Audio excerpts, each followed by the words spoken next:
A Napa guy knows not to judge a man by his car's multicolored paint job or absence of modern gadgetry. Who cares if it's technically old enough to vote and the windows are powered by the strength of your left arm? Your monthly payment is zero, and it'll stay that way.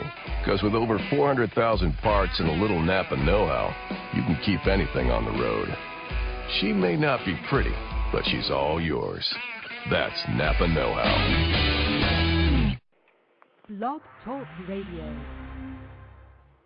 Well, good evening, folks, and thank you for tuning in with me once again to another edition of True Conservative Radio. And, of course, I am your host, the man they call Ghost. And once again, folks, I want to thank you for tuning in with me. I know it's been some time since I conducted a broadcast, and if you have listened to the last broadcast, had a little bit of a breakdown because of my pessimism of America, the pessimism about the American future, and the systematic transition of what we knew of as a constitutional republic into some sort of quasi-communist cesspool. And I know that I said in that particular program that I may or may not do shows in the future. I may or may not have as many habitual shows in the future. But, folks, I think that there's a whole bunch of things that have come around since that last program that semi-motivated me to come up on here and conduct a broadcast. And I want to thank those that are tuning in live here in the chat room with me. How you doing?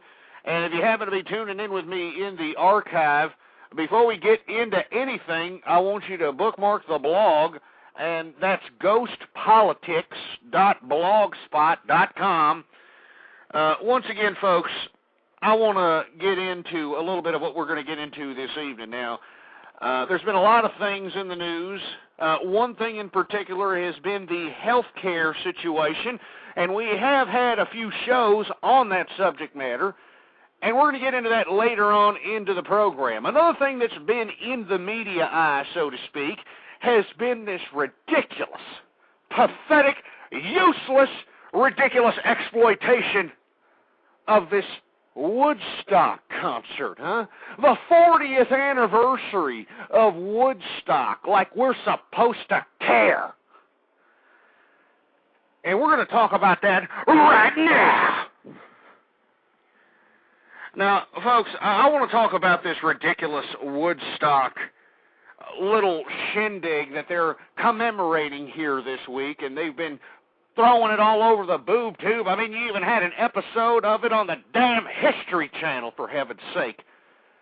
They're commemorating this ridiculous concert that these baby boomer hippie morons, all right, had in 1969, in the summer of 69. You had a whole bunch of, long hair hippies and a bunch of hairy armpitted muff divers and a whole bunch of drug addicts and a whole bunch of losers that ended up going to this concert in Woodstock, New York, that was put together by, a bunch of hippie idiots trying to make a buck. Ended up having a free concert because, more hippies than they anticipated arrived at that ridiculous spectacle. But moreover, the reason I want to talk about this ridiculous concert is because every time I flip on the channel on the boob tube, you see a stupid program dedicated to this ridiculous spectacle. And that's exactly what it was, folks. It was a spectacle in human history. And people want to commemorate this as some sort of historic event, all right? A historic event as if this was some sort of contribution to human enlightenment, the freaking Woodstock. Oh, yeah, man.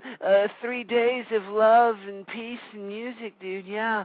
We had a couple of Quaaludes, and we're dropping acid, smoking, Maui Wowie, man. I think it's ridiculous that even a network like the History Channel, and I'm not trying to say the History Channel is the holy grail of network television, nor is it 110% accurate. But you would think that the History Channel given the fact that it's trying to cater to a certain demographic with some kind of intellectual curiosity, you would think that Woodstock would be the last thing on this stupid, ridiculous network's mind, but it isn't. No, we had to be put in front of our faces, even on the freaking History Channel, a bunch of liberal long hairs that were out there getting interviewed by, these, 16-millimeter grainy camera shots. These idiots were dropping acid, they're smoking weed right in front of the damn camera, all right?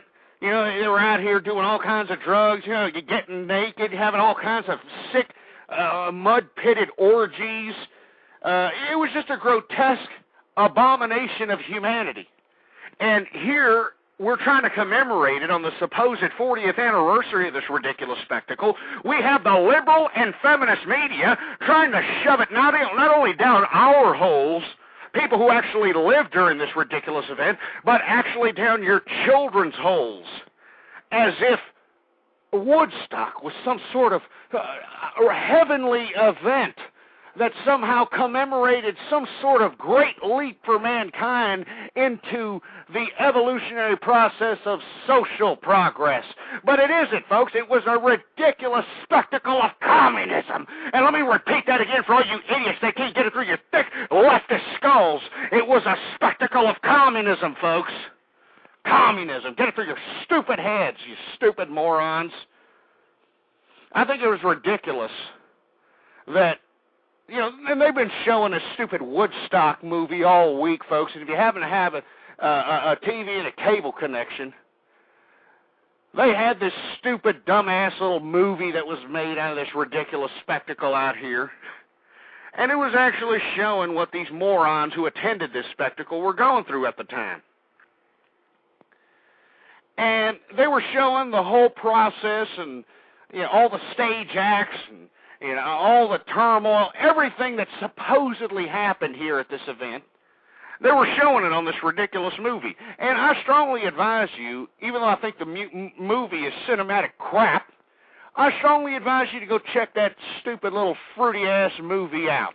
I'm not talking about the new movie they're trying to pump into your faces in the liberal and feminist media. No. I'm talking about the original movie that was made about the summer of '69, 3 Days of Peace, Love, and Music, that little stupid Woodstock movie. I strongly advise you to go check it out, because it's going to be the most gross spectacle, the sickest display of communism you could ever see.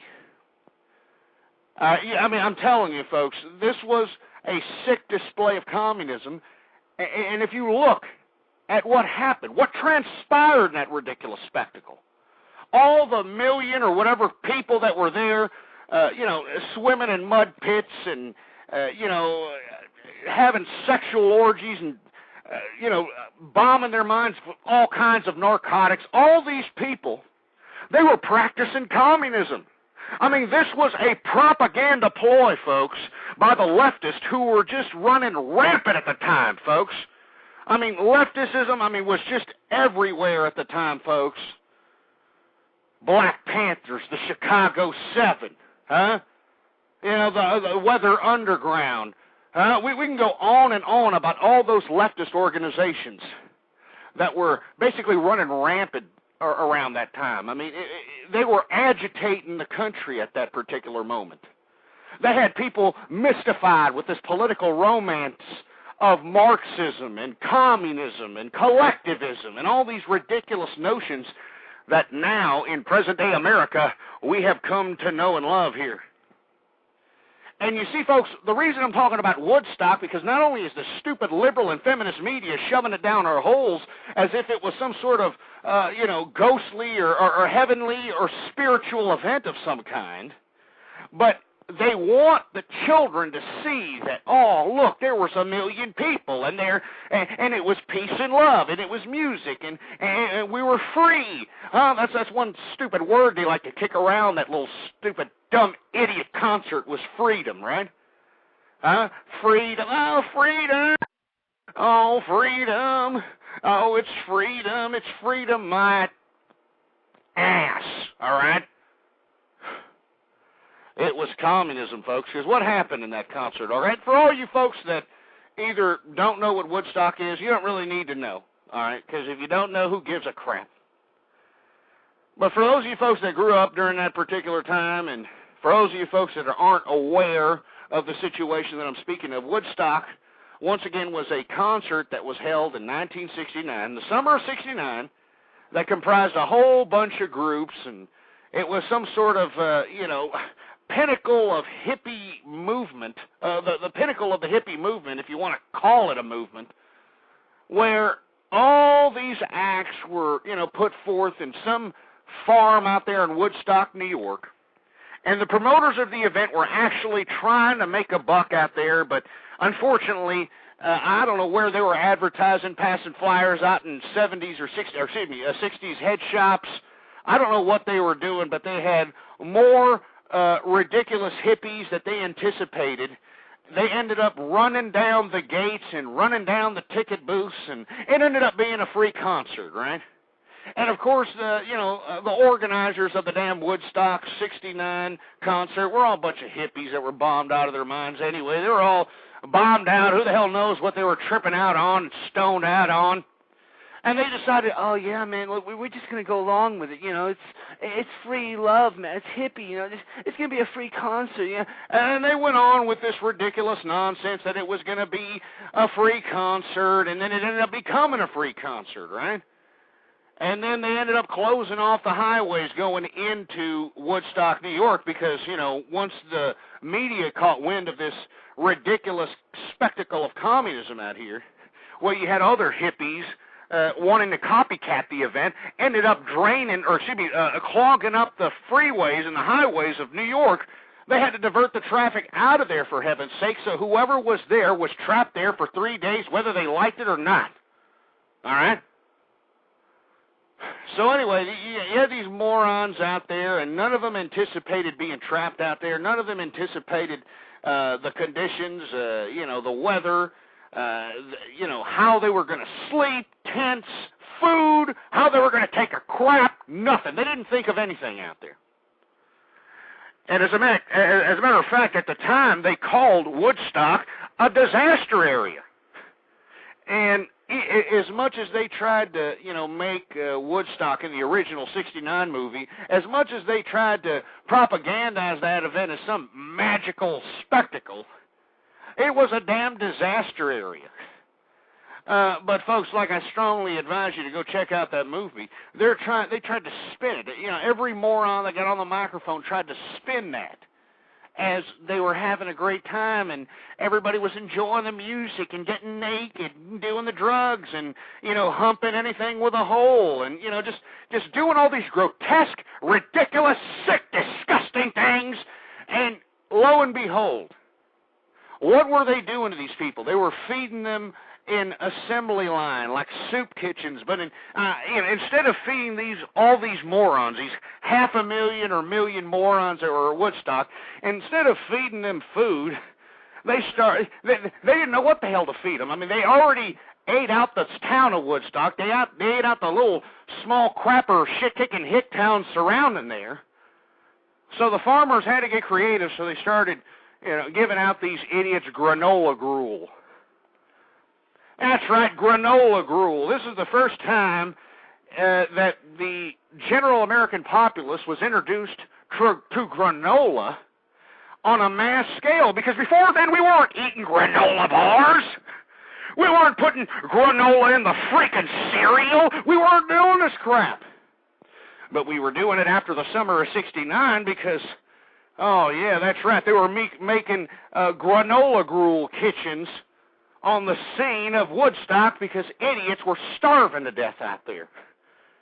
But the idiots on the microphone during the spectacle would tell you, hey, we're in heaven, man.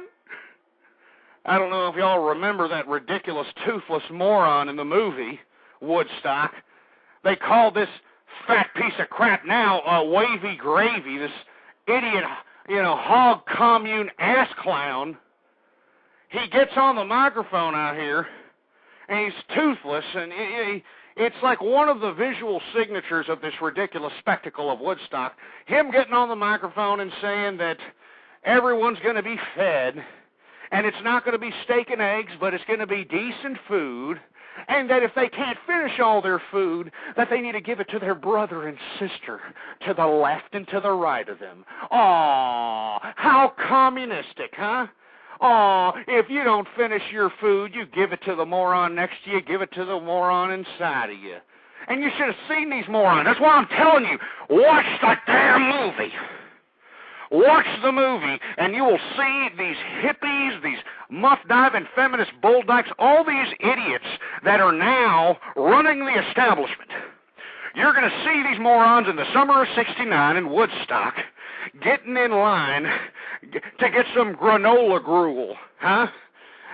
Going out to some lake filled with piss and urine and throw-up, going out there getting naked and taking a dive in it to make a makeshift bath or something, huh? I mean, this is what Woodstock was about, folks. It was purely propaganda to anesthetize a whole entire generation, and that entire generation, folks, is the baby boomers. That's right, it's the baby boomers that are the ones who are running the establishment at this point in time. The same ass clowns that were out there commemorating the spectacle that is Woodstock that's being shoved down our holes here in the media. These are the ones running things right now. Don't you people understand that? I mean, I was watching the History Channel this evening, and of course, every mainstream media outlet is pumping the hell out of this ridiculous Woodstock spectacle because it's 40 years since the concert. And they're interviewing all these pruny, old, crustated ass clowns that were actually at the event. You know, they're balding. You know, they got liver spots all over their face. They got the caved-in noses from doing all that cocaine in the 70s. I mean, you know what I'm talking about. These idiots that were actually attendees, of Woodstock. They actually interviewed these idiots while going back to old footage of the actual event. And all these morons, right? All these ass clowns that were attendees looking back 40 years back, all right? These are all old prostate-infected windbags, all right, folks? They're on the History Channel saying, yeah, it was peace and love, and, I mean, everybody just got along, and, I mean, I would see a face and say hi, and they would say hi back, and you know, that's what they... Just shut your mouth, all right? You look at these baby boomers, you look at these ass clowns who attended Woodstock, and you look at them now where they're being interviewed in their homes. And you look in the background there, you see a wet bar, huh? You see a nice little grand piano, huh? You see postmodern furniture, huh? Oh, that's right. Well, you know, it's funny how you people are looking back upon that ridiculous, grotesque propaganda spectacle that was Woodstock. You're looking back upon that as if it was some contribution to human enlightenment, and yet you liberal elitists can sit here in your big houses in San Francisco and your grand piano, and you sip on the wine, you sip on the little expensive wines out there, you do all this malarkey, and yet you don't want to live the communism that you're putting forth, not only upon me and everybody else who's living in this present day, but you're putting it upon your children, and you liberals won't even live your own communism. I mean, you watch these folks. I'm sure the History Channel's going to have it all week this week. I mean, they're commemorating this ridiculous Woodstock spectacle, 40 years. Look at these old windbags, you know, being interviewed in retrospect about this stupid Woodstock '69 summer, all right? Huh? 3 days of love and peace and music. Shut up. These damn idiots that attended this ridiculous spectacle, which was a purely propaganda. This Woodstock crap, purely propaganda in communism. And you see, folks, I was the first one here on the scene on Blog Talk Radio Network and on the Internet when everybody was sitting here saying that America was going great, when everybody was sitting here saying that America, couldn't look better, I was sitting here saying that there is a communist infiltration happening within our borders, that there are communist and feminist and liberal bureaucrats that are sitting here taking control of our systems of government to infiltrate their agendas, to infiltrate their ideologies upon this, folks. And we are living in that time. We are living in that time right here, right now. And what are you doing about it? You're just sitting back and you're tickling your ass crack, which is probably dingleberry-ridden and a little nutty, and just thinking that everything's just going to go away, huh? Thinking that everything's just going to be just fine, that this is just some sort of social fluctuation. This is an economical fluctuation. It's a political fluctuation. Folks, it is a transition. It's a transition of what we knew of as a constitutional republic into some sort of quasi-communist crap. And they anesthetized, they hypnotized, and they fooled the generation of the baby boomers to sit here and put their children, their grandchildren, their great-great-grandchildren, their great-great-great-great-grandchildren into communist bondage. Do you understand that? That's exactly what these baby boomers did, and that's why I have no pity upon these people. I have no pity upon the baby boomer generation because they are the ones in direct influence about what is going on here in our present-day America. It is their fault. It is the baby boomers' responsibility upon why we are here in today's communist, leftist, feminist, pussified America. And all these morons that are out here in the bureaucratic systems of government, I'm sure all of them were attendees at this ridiculous Woodstock spectacle. And, folks, I'm going to tell you something right now. I know that you folks are out here. Maybe some of you got in over your head. You financed a $250,000 house on a $25,000 a year income. You maxed out all your credit cards. You got debts no honest man can pay. And now you're sitting there with your pecker shaft in your hand looking for the big government to bail you out. And now that we've got Obama in office, and now that we've got the liberal regime in power in America, it seems that they're rewarding every loser in America. They're rewarding them. I mean, there is talk on the Beltway on limiting an American's lifetime earnings. There's actually talk in the House and the Senate about this crap, slipping it in as an amendment in some bill for some crap, limiting the amount one can earn in their lifetime. One of the numbers I heard was $30 million. That's right. You can make no more than $30 million in your life if it were up to this liberal regime. And it's despicable. It's disgusting. And that's why I'm talking about this Woodstock, because let me tell you, Woodstock was nothing more than propaganda for communism. And not only was it propaganda for communism, but it hypnotized an entire generation into believing that this communist idea, this leftist idea, these ridiculous, pathetic, meaningless ideas that were somehow suggested to them through artistry, music, media, so on and so forth, that this somehow holds legitimacy in society. When it doesn't. It doesn't. And all you leftist ass clowns that are sitting here pissing and moaning, got your little panties in a bunch like I just pissed in your Cheerios because I'm talking about the Woodstock concert, because you think that was some sort of magical event or something. Let me tell you something. I spit on Woodstock, and I spit on all the attendees there. There's nothing historical about that piece of crap event, and you can tell anybody I said it. And if you happen to have attended Woodstock, well, tough titty, who gives a crap? No big deal.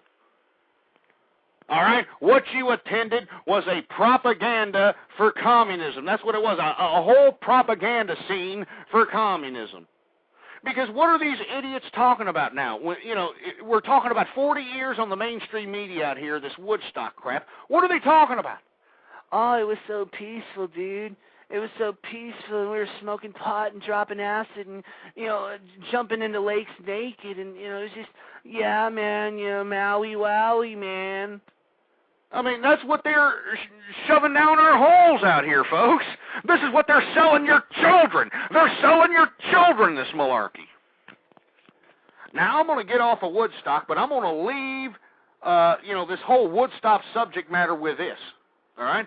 I think Woodstock is a disgrace to America. It's a disgrace to a whole generation that defined that particular America, and it's a disgrace to present-day America. And if any of you idiots out there that are trying to, put this ridiculous spectacle on a pedestal, you people are fooling yourselves. You people are drinking the Kool-Aid. You people are doing Karl Marx up his anal passage, wishing that this stupid communal society of yours that you've been sold through political romanticism is going to somehow come about because of your ridiculous contribution to it, and it's not.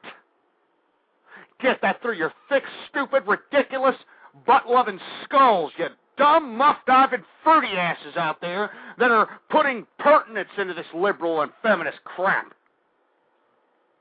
Makes me sick. Woodstock is nothing more than a ridiculous money-making racket. It was a money-making racket while at the same time being a propaganda for communism. And the reason I say it's a money-making racket because look at everybody who attended. Look at everybody who was involved with it. They're all living large. Are you kidding me, folks? Are any of those people that attended the Woodstock event that were sitting here? Oh, yeah, man, we were all feeding each other like brothers and sisters and peace and love and dropping acid. I mean, are they living in some sort of commune somewhere in the desert? No. Are these idiots that attended this, are they out there, living their stupid leftist ideology, their collective thinking? No. They're out there living off the high hog. They're out there drinking the little exotic wines. They're out there puffing on the big cigars. They're out there getting the extravagant threads. They're out there going to liberal cities like San Francisco, going out there asserting their ridiculous garbage. All right? Asserting their ridiculous garbage. Meanwhile, they have sold out their children. They have sold out their grandchildren. And I want the baby boomers to be aware that I know what you people are doing, all right? And I don't really like the youth of today. I'll be the first one to tell you, the youth of today, they're clueless. They're idiots. They're morons. They're more worried about the latest rodent on Paris Hilton's stanky rotten crotch than they are worried about their own liberties and their own freedoms. But I cannot sit here and watch the tragedy that is happening to our children. And I'm talking about anybody who happened to have been born within the years of 1978 and later. Anybody who was born 1978 or later, and that includes anybody that ain't born now, let me tell you something. You people have been sold out by your parents, by everybody who just somehow with open arms accepted this collectivist idea. You have been sold out by the baby boomers, and that's why I'm not going to sit here. And I grew up in this generation, folks. All right, but I cannot sit here and watch the baby boomers rape our children any longer. All right, I mean, and we've already talked about the variety of different ways they have raped our children, but let's go into the main point of how they've raped our children. As you can see, all the liberals that came out of this ridiculous Woodstock and the baby boomer generation, they're all living off the high hog right now, aren't they?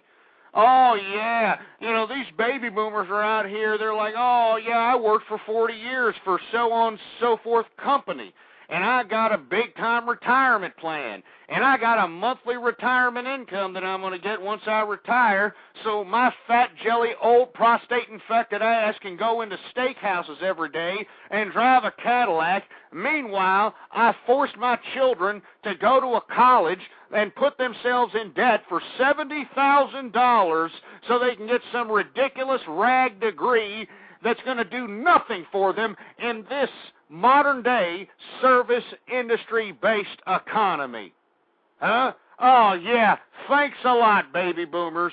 You, and I'm going to say it, and I'm going to continue to say it, every one of you people that have birthed a child from 1978 forward, you people have thrown those children into wood chippers. That's what you've done. While you're out there on your high hog, while you're out there, worked all your life, obtained all the materials, you were out there at Woodstock dropping acid and having sexual orgies and tickling each other in private places that you shouldn't have even been tickling each other, and going out there and indulging and doing all this crap, all right? You sold your children's future out, and you people don't have a care in the world. That's what makes me sick. That's what motivates me to continue to come up on here and to talk with fury and passion, because I can't believe that you people can continue to live your pathetically useless, insignificant lives. Meanwhile, you have sold your children out to a system that you don't even know what it is, to an ideology you didn't even truly understand. And this is what makes me sick. This is what makes me disgusted about this country in America. I love this country, damn it, but let me tell you, the people in this country suck. The American public sucks. And who's the bureaucratic system right now? Who's running the things right now? Huh? The baby boomers. That's right, they're the ones running things right now. The baby boomers, the same people that told their children to get the expensive $70,000 college degree, come out here into a service industry-based economy, only to get something, if they're lucky, $10 to $15 an hour, or a base salary that's going to have them working about 90 hours a damn week, which is the equivalent to $8 an hour anyway, if you broke it down into simple mathematics, and you've got them in debt before they enter the damn game. And do you people give a crap? No, you baby boomers don't even give a crap. And you know what else is sad about this? All right? On top of all that, on top of being in debt before you even get into the employment sector, and when you get in the employment sector, you can't even get a job to pay back your debt on a sufficient time. But on top of which, all the money that you make goes to this ridiculous Social Security system, all right? And Medicaid and Medicare. These ridiculous, unconstitutional taxations, all right? I mean, I think it's just ridiculous, all right, that you ungrateful baby boomer scumbag pieces of crap can sit here and sell out your children, your great-grandchildren, and your great-great-grandchildren. You force them to get degrees that are going to be meaningless here in about 10 years, but they're still going to be paying on them, right? They're still going to be paying the $70,000. Yeah, thanks, Mom. They're still going to have to be paying on it. And you have them working for wages that are just minuscule compared to what you baby boomers were working at. And you have these children being taxed to pay for your Social Security, you piece of crap? I mean, this is what I just don't understand. Can somebody please give me a call right now? All right? 646-652-4869. If you're a baby boomer, I'd like for you to justify why it is okay for you not only to sell out your children, sell out your country, and sell out your souls, and why it's okay for, your children to continue to pay a Social Security tax that they're never going to see. They're never going to see Social Security, but why are they continuing to pay for it? So that you idiots can have some more money to spend at Las Vegas.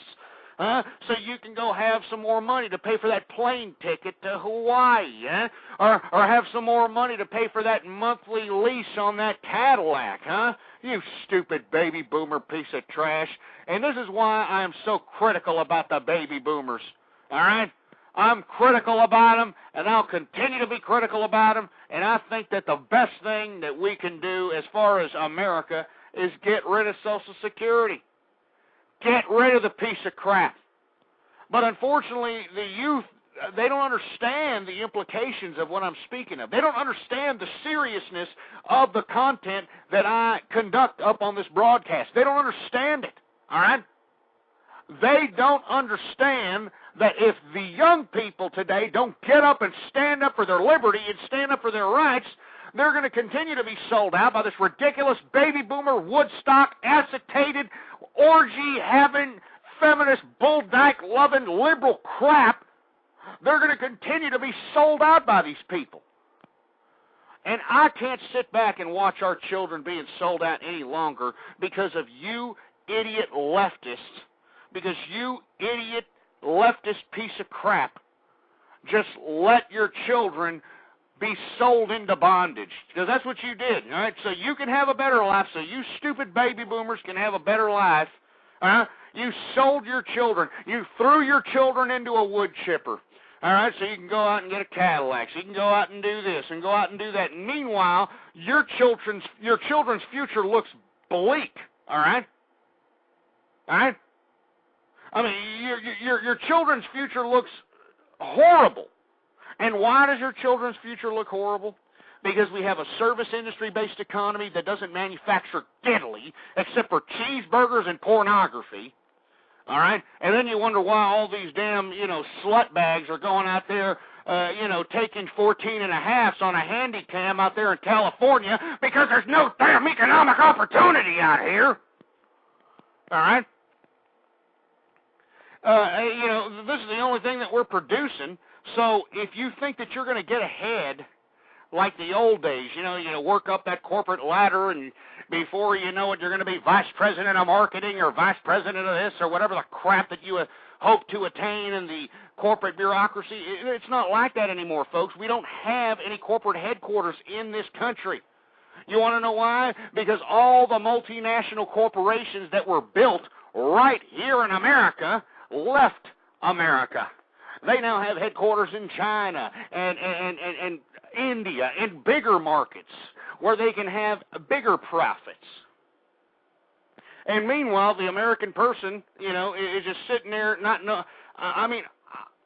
for the longest time, folks, I always thought the American person was just an idiot, and they don't understand what is going on. They're just stupid. They're more worried about shoveling food down their gullet, like a damn garbage disposal, than they are worried about the damn political situation and their liberty. But, with all this Woodstock commemoration crap being fed to me by the boob tube media, I'm starting to believe that this may be intentional, all right? And I'm not one for conspiracy theories. You know me. I hate that piece of crap Alex Jones. I hate that fucking lizard man idiot David Icke. I hate all those pieces of crap. Excuse my French, but, whenever I start talking about these conspiracy theory nut jobs, they bring the worst out of me because they make me sick, every single one of them.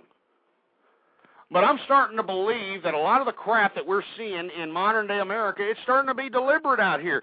And this is why I'm calling the baby boomers out. So for all you idiots that like to take clips of this show and put them on YouTube to try to make a jackass out of me, here's a YouTube sound clip for your ass.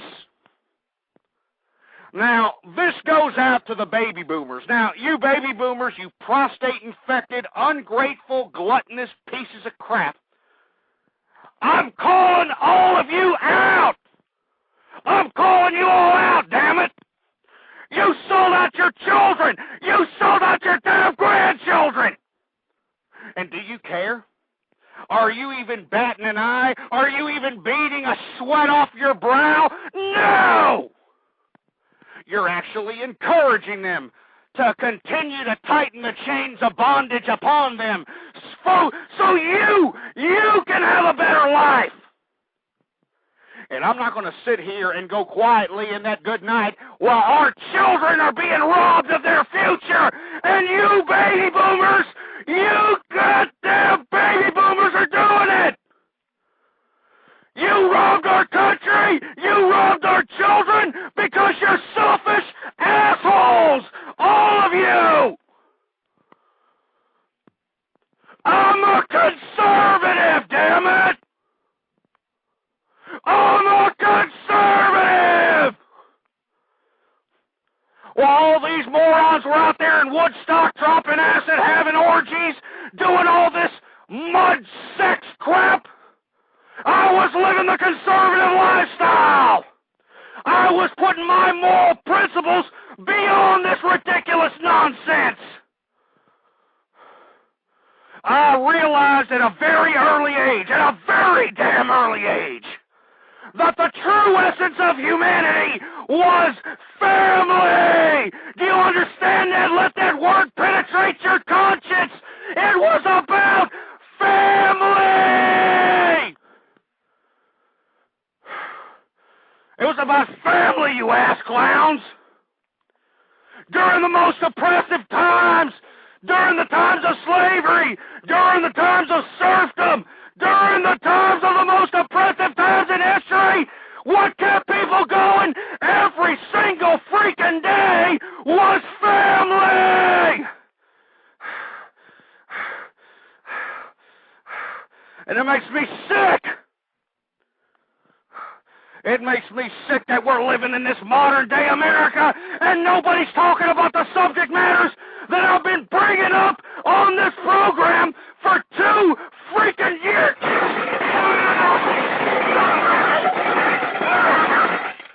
Piece of crap. I've been on here for 2 years telling you people about this crap. I've been on here for 2 years. Don't you people understand that? And if you don't believe me, look at the archive. Look at that damn archive, you piece of crap.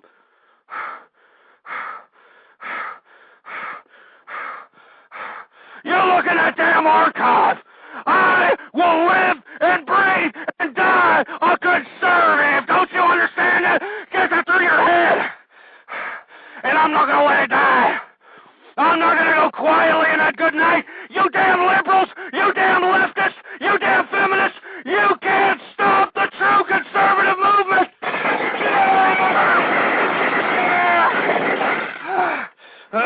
You piece of crap. That makes me sick. And I know there's a lot of people out there that are trying to say to me, calm down, Ghost. Calm down. But I can't calm down. Don't you understand that, you pieces of crap?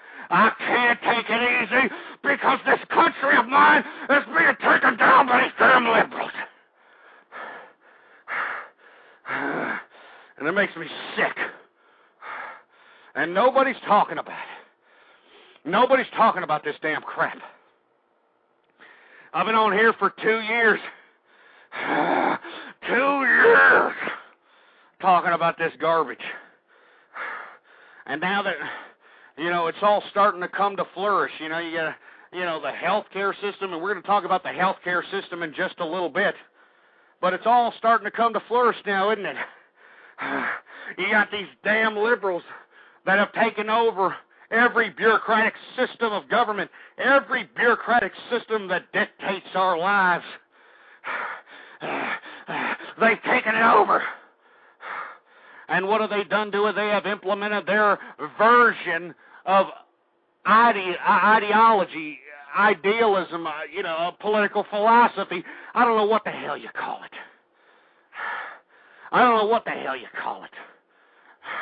But it's good to see real Americans that are out there taking a stand. It's good to see you. Anyway, folks, 646-652-4869 is the number to call, folks. I want to hear from you. All right, if you're one of these damn little bedwetting, long-haired, liberal, hippie baby boomers that are out here, getting your little garter belt up your ass because of what I'm talking about, I'd love for you to give me some baby boomer substance, because I know you ass clowns have none, but I'd love to hear it. 646-652-4869 is the number to call. All right? 646-652-4869 is the number to call, folks. And let me tell you, before I move on, I want all of you to please bookmark the official webpage of True Conservative Radio, blogtalkradio.com/ghost. And bookmark the blog also. The blog is ghostpolitics.blogspot.com. There's also a link right there on the official website. But folks, the reason that I'm just getting so upset and, just breaking things on the air, when it comes to the baby boomer situation, is because we have to nip this crap in the bud. And if you happen to be a baby boomer, maybe you should be talking for your generation's behalf. How about that? Maybe you should be talking about your generation and how you idiots screwed up because you wanted to be indulgent, gluttonous pieces of just immoral, perverted crap, frankly. I mean, I don't know how else better to say it. All right? I don't know how the hell else to say it.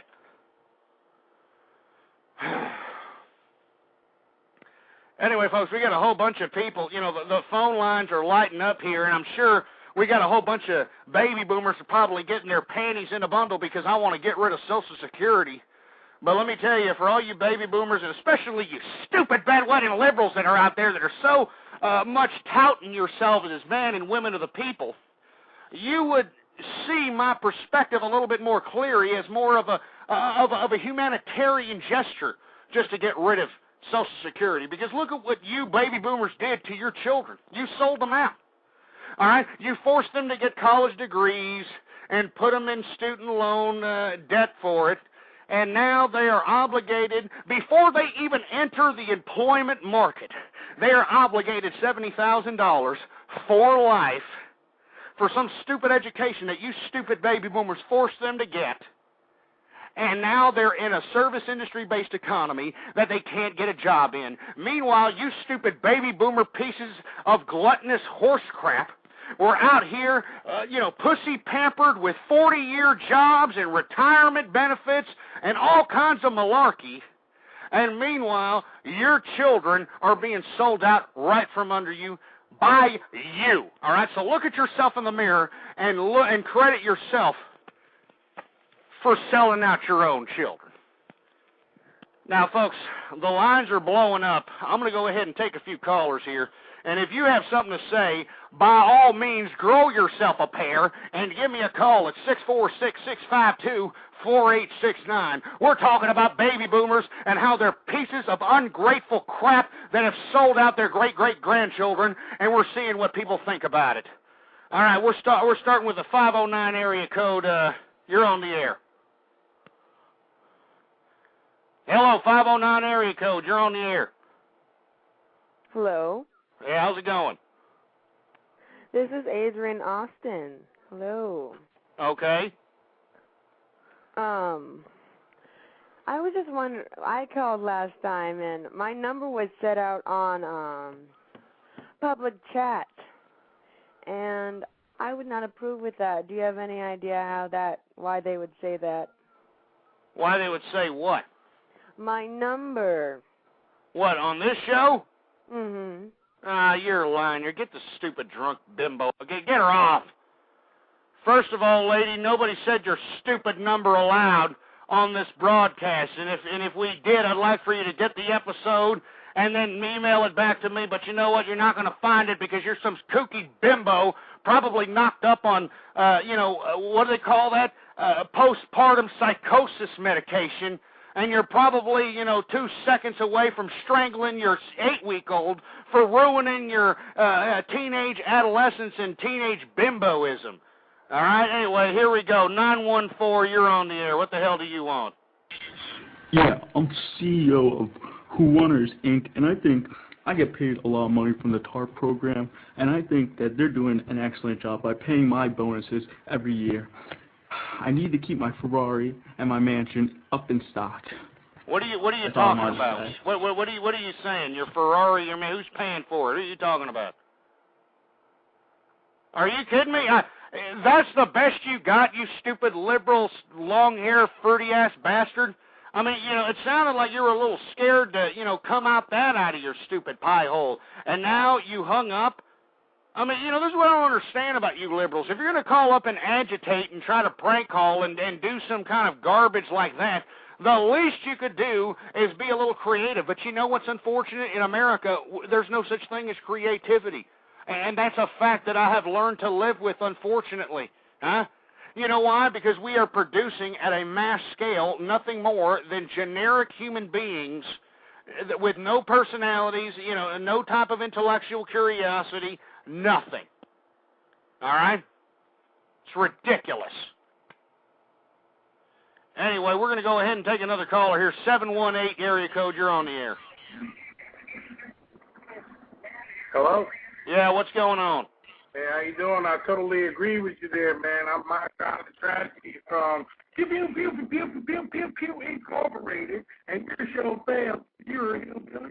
You know what? I know that you're probably trying to, boost your ratings for your little stupid show, but unfortunately, your damn phone is cutting in and out because it's a ridiculous Salvation Army bought piece of crap, all right?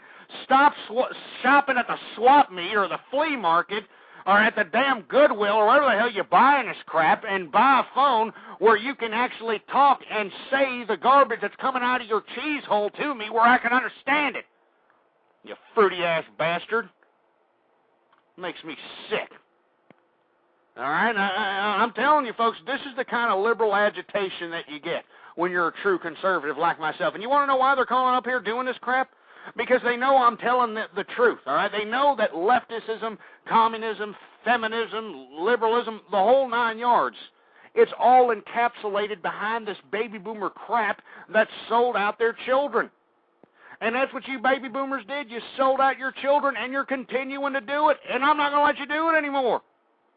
I'm not going to let you do it anymore, and I hope that there's some young people out there that can listen to this program and realize that the immoral cesspool society that we currently live in is not the normal thing to do. Just because your parents say it's okay, to go out and, put your little 13-year-old wee-wee in a 12-year-old pee-pee, and somehow calling that good parenting, it's not good parenting, all right?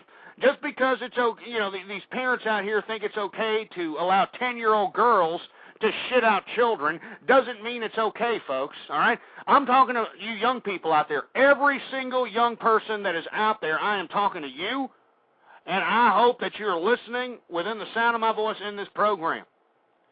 What is happening here in America is something that is unprecedented. It's a disgrace.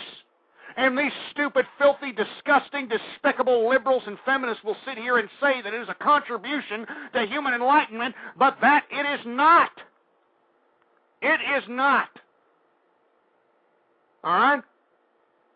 And, for these damn liberals out here, for these damn, disgusting, despicable, filthy liberals to sit here and try to shove down our holes, especially during this 40th commemoration of this Summer of '69 Woodstock spectacle, which is nothing more than communist propaganda, all right?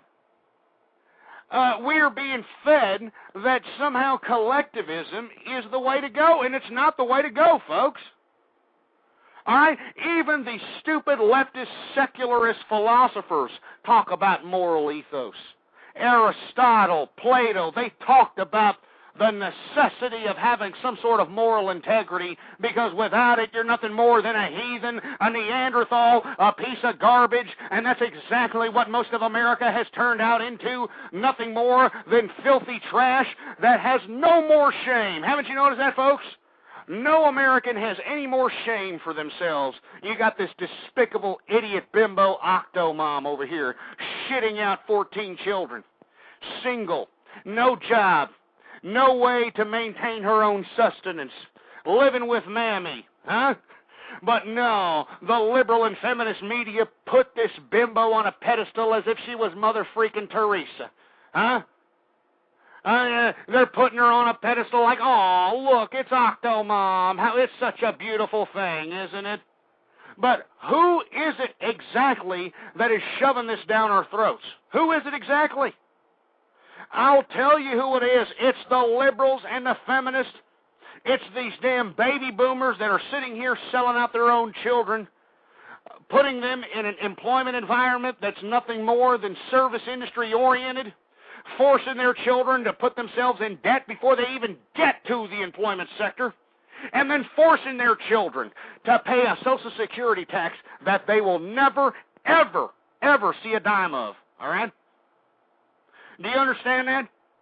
These damn baby boomers are forcing their children. And if you happen to be born in 1978 and forward, then you're screwed, all right? You're really, really screwed. Because your parents have sold you out. That's right, your parents sold you out while, you know, in the 60s, you know, these stupid, dumb baby boomers were out here burning their bras. You know, they were out there reading the Red Book, you know, putting pictures of Karl Marx and getting on their knees and praising it back then in the 60s. And, of course, we have the Woodstock in the summer of 69 when these idiots were doing methamphetamine and heroin and acid and smoking pot and all this other nonsense. And then what happened after the 60s? Oh, well, the 70s, huh? The 70s, they were doing a little dance and making a little love and getting down tonight, sniffing cocaine off of chicks and bell-bottoms' asses and all this other nonsense. And then in the 80s, that's when these baby boomers decided that they were going to become corporate slugs, that they were going to legitimize themselves and wear a little suit and tie. Remember that? Yeah, that's right. The baby boomers tried to be suit and tie people in the 80s and try to sell out that whole communist nonsense. And now in the 90s and in the 2000s, what are they doing? They're falling back on that whole collectivist garbage that they tried to sell to us in this ridiculous idea that is Woodstock, and this ridiculous idea that is leftism. Anyway, folks, 646-652-4869 is the number to call. You are listening to True Conservative Radio. I am your host, the man they call Ghost. And once again, folks, if you happen to be some liberal, long-haired, bedwetting hippie, I strongly urge you to give me a call and provide some substance for your ridiculous ideology. Besides agitation, besides propaganda, we want substance on the debating table, because I will make each and every one of you leftist, feminist, bull-dyking, hairy, armpitted ass clowns, I will make you look lower than a leprechaun's nutsack when it comes to the debating table. I will make each and every one of you liberal pieces of garbage look like mental midgets, because you liberals have no substance to your rhetoric. It's all propaganda. You idiots promise houses in the sky and a Cadillac in every goddamn driveway. But lo and behold, you're full of broken promises and more bureaucracy and more government in our faces, and I am not, all right? I am not going to sit here and go quietly in that good night. Anyway, folks, 646-652-4869 is the number to call. We're going to go ahead and take some more callers here in the, I guess it's the 978 area code. You're on the air. You're a faggot. I'm a faggot. Is that what you say? I'm a faggot? Let's hear that little fruity-ass voice again there, boy. Say it again. What? You're a faggot? What? What? You faggot? Do I hear another man's voice in back there? So it's two guys calling up the True Conservative radio program, calling another man a homosexual derogatory name. Now, do you think there's something wrong with that picture there, son? I'm fucking homo. Yeah, well, I mean, you didn't have to tell us twice. We could tell by the lack of bass in your voice. I tell you what, I know you don't have a father in the household, so get that whore mother of yours that actually shitted you out of her uterus pipe, put her on the horn so I can tell her what type of fruity crap popped out of her damn cheese hole. I don't even know what the fuck you're talking about, you fucking redneck. Well, you know what? I could tell by your damn stupid little accent you're Canadian, too. Are you from Canada? Canadian. Yeah? Are you from Canada? You dumbass. Yeah, are you a maple leaf, moose-humping piece of Tom Green, one ball-licking piece of Canadian bacon crap? Is that what you are? Heroin addict? Yeah, get this idiot off. Get him off. Makes me sick to my stomach, you see? But this is the kind of agitation, folks. I guesstimate that them kids are probably no more 17, 18 years old, and what are they doing? They're calling up, sounding like they just popped out of the anal passage of George Michael, servicing a glory hole in a shit stall in some park bathroom somewhere, trying to call me a derogatory name, huh? Ain't that America, folks, huh? Ain't that America? Give me a break. I mean, this is just disgusting, all right? It's just disgusting. It's despicable. It's a disgrace. All right? Anybody else? 646-652-4869. You know, every time I put out the number out here for those to call in live, this is the kind of garbage I get. And you want to know why it's the kind of garbage I get, folks? Because this is all America is comprised of. Nothing but generic human beings with no type of personality, with no type of intellectual curiosity, with no type of vernacular to sit here and actually convey what's on their minds. This is America, folks. Get used to it. It's no wonder that we have idiot collectivist societies like China sitting here mass manufacturing more garbage than we are. I mean, look at what these people are doing. You heard those two stupid little fruity morons that were laughing on the phone. You're a foodie. I mean, you heard these there's two males. I mean, this is what I'm saying, folks. This is what liberalism and feminism has done to our youth. I mean, that young man sounded like he popped out of the anal passage of Ricky Martin in a damn bathhouse in San Francisco somewhere. Do you understand, folks? And this is what liberalism and feminism did to our children. All right? Because you know, like we've discussed this before on this program, the liberals and the feminists have hijacked the public education system and have completely taken out the idea of critical thinking and instead inserted the idea of political correctness. Oh, you got to be politically correct. Oh, that's right, you got to be nice to each other, and let's not call each other names, and let's not play tag and dodgeball, and give me a break. Anyway, 646-652-4869 is the number to call. We are in the second hour of the True Conservative Radio program. I am your host, the man they call Ghost. And before we go on, folks, I am on Twitter, so please Twitter me up. Ghost Politics. All one word, no underscores. Ghost Politics is the name, and you can get to that link and my blog site on the official True Conservative Radio website at blogtalkradio.com/ghost. Now, folks, now that I pretty much tore the damn baby boomers a new one, and as you can see, there's not any baby boomer calling up trying to justify why it's okay that they sold out their children's souls while they, lived off the high hog, got fat in the ass, ate T-bone steaks every day, and now they're trying to shove down their children's throats that not only do they have to be $70,000 in debt before they even enter into the job market, but now they have to be taxed a Social Security tax that they're never going to see. And why? Why do these young people have to pay Social Security? So these baby boomers can have that extra check each month so they can pay their little stupid leases on their Cadillacs. Or they can have that extra money whenever they decide to go to Vegas and deposit it in those ridiculous computerized pre-programmed slot machines. Oh, ain't that America, folks? Ain't that America? It's just absolutely disgusting. 646-652-4869. We got another caller here from the 321 area code. You're on the air.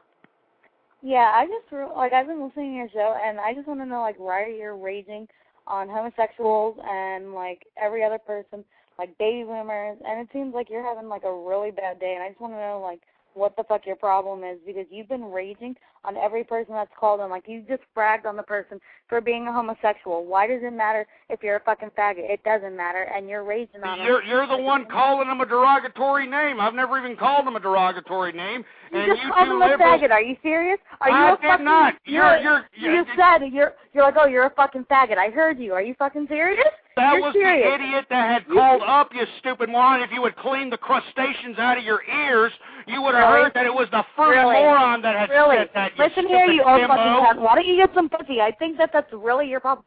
Because you're tired of all these little kids calling you, pranking you, and it's getting on your last nerve, and you're going to fucking hang up on them because they're going to make you rage. And it makes you all fucking all right. Yeah, okay, whatever. Let me ask you a question. What's the matter? Are you You're single? Mad. Are you single? No, I'm not. All right, no, where's your man right now? Where is he? Where's my your man? He works in the fucking military, so he's sleeping, you dumb cunt. Oh, so you're one of them army wives, these broads that are out here, partying up, going to the club. Meanwhile, our men and women are out there fighting their asses off. Is that what you are? The new modern day army wife? Is that what you are? Because first off, he's Air Force. He's not Army. He wouldn't be deployed for 15 months. He's not that fucking stupid to get shot at. And second of all, he's not that. I'm sorry. What'd you say? He's not that stupid for what? Are you disrespecting our military? Really? Because I'm a military wife, you dumb fuck. Can you not hear? I mean, did everybody hear that, folks? I hope you all heard this liberal bimbo just say that her boyfriend wasn't that You're a fucking cunt, and you're raging on a 20-year-old girl. Are you fucking serious? That's your problem? You got to fucking rage on 20-year-olds? That's your fucking problem? Okay, hold on. Let me put you on mute for a second, you stupid, dumb, idiot slutbag. First and foremost, if you would have just cleaned the crustaceans out of your ears, you would have realized that I'm actually taking up for your generation, you stupid idiot. But this is what's unfortunate about this stupid MTV generation, all right?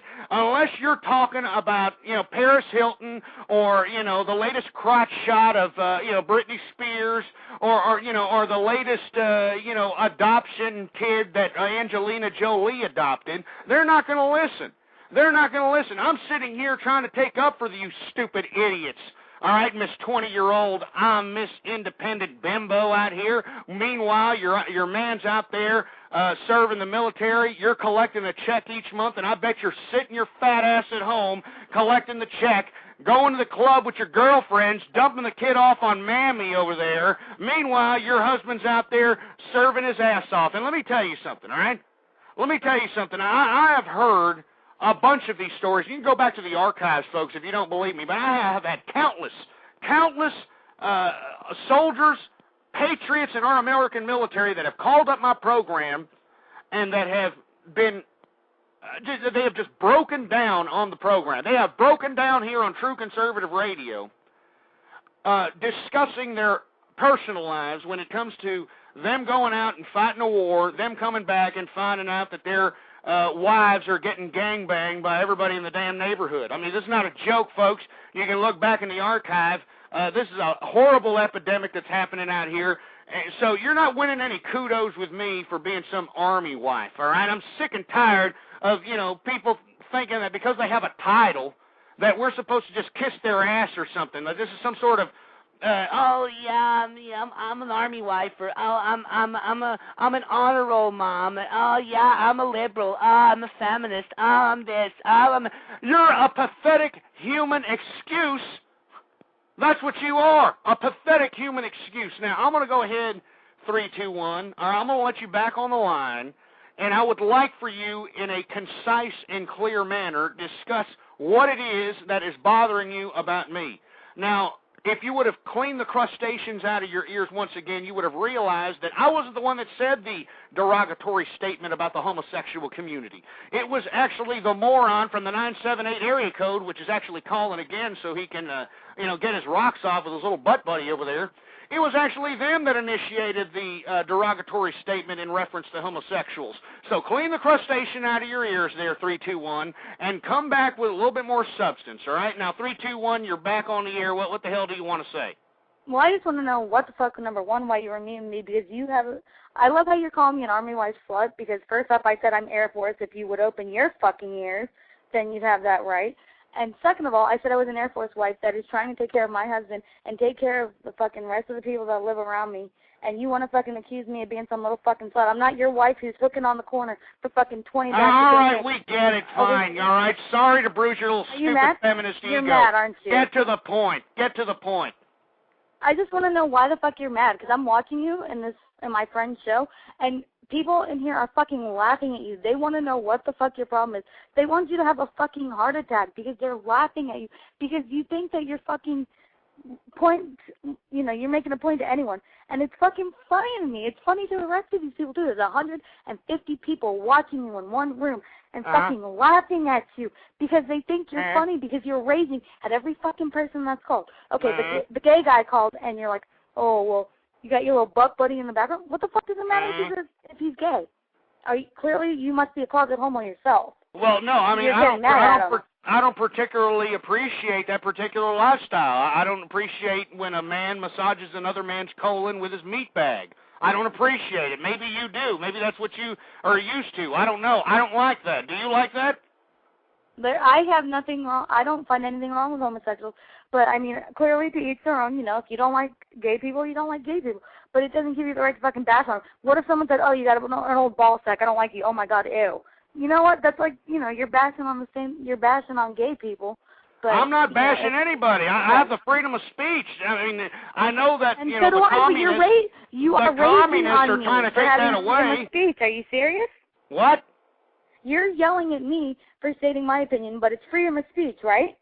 Didn't you just say it was freedom of speech? Yeah, you're damn right. I'm letting you talk. What are you talking about, you dumb idiot? I'm letting you talk, and you're saying with your piece. What else do you have to say? God, you're a fucking idiot. It's funny because you said Canada. Last time I checked, it was Canada, not Canada.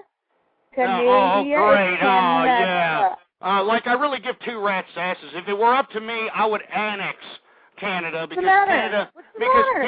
Oh, no, let me put this bimbo on mute. First of all, let me explain to you something. That Canada is basically the pimple on the ass of America. All right, that's what Canada is. All right, that's what Canada is. And every time I say Canada, I'm disrespecting Canada because you stupid, ungrateful, maple leaf up the ass having, moose humping pieces of Canadian bacon garbage sit behind the backs of America because you're geographically positioned in that manner, and you sit here and talk crap about every single country, including America, and you expect us to sit here and back you up if you sit here and run your mouth in the international community too much and somebody decides to take a pop shot at you. You know, you idiot Canadian socialist pieces of garbage. You know, you people are so much, you know, you got so much balls talking garbage in the backs of America. You know, I mean, that's why I'm saying I don't like Canadians. I'm sorry. I just don't like them. I'm sorry. I think they're garbage. I think, you know, to be frank, why don't y'all just stay there in your little socialist pissing ground, all right, and speak French and eat frogs and do whatever the hell it is you do out there, all right? I'm an American, damn it. I love America, all right? I mean, I don't care about Canada. I don't care about, you know, the tea-drinking Brits, all right? I don't care about anybody else. I care about America, damn it. And you got Miss Air Force wife over here trying to take up for Canada over here, saying, you know, last time I checked, it was Canada, not Canada. I mean, do you hear this, bimbo? I mean, but this is the generic human beings that we're producing out here in America. This is it right here. This is it. Welcome to America. Anyway, we're going to take another caller here. 203 area code, you're on the air.